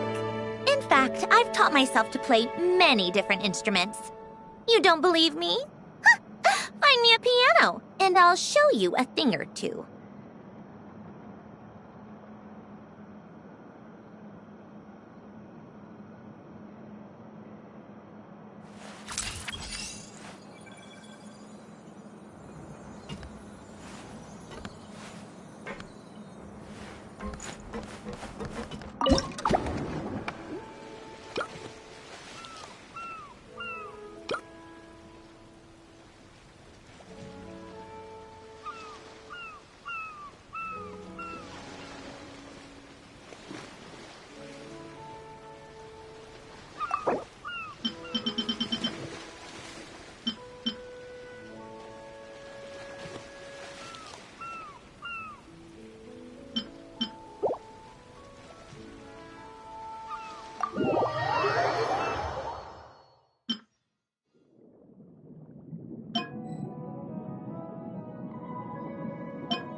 Called back to the Zeppeljärni Palace again? Ugh, seriously. What's the point in all these endless meetings?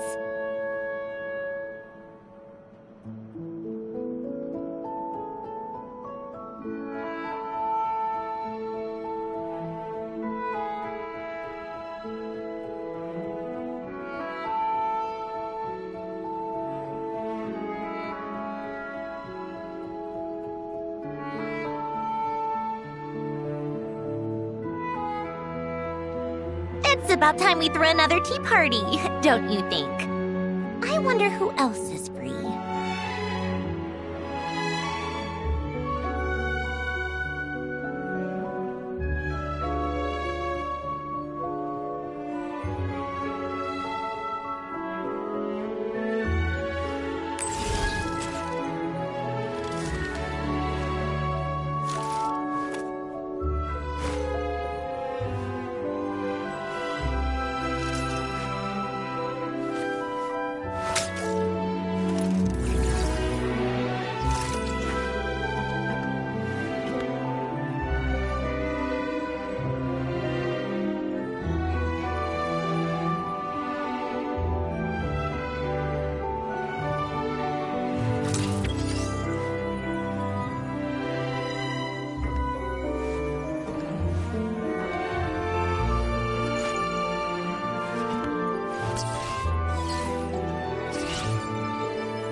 Start by ruling out the impossible!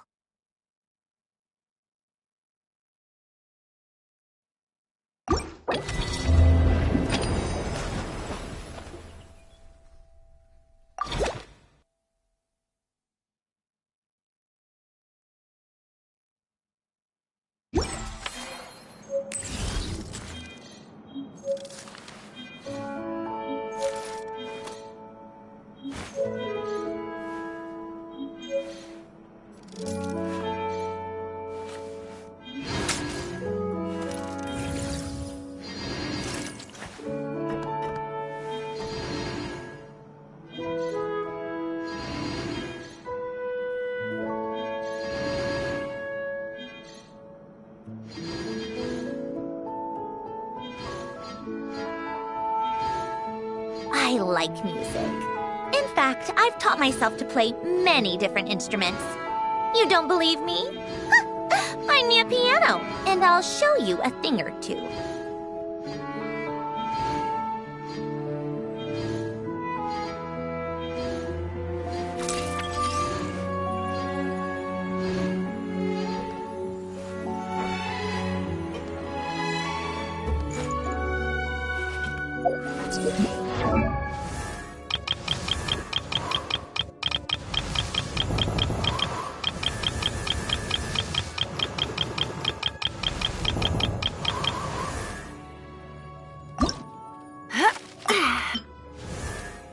Zooming in on justice.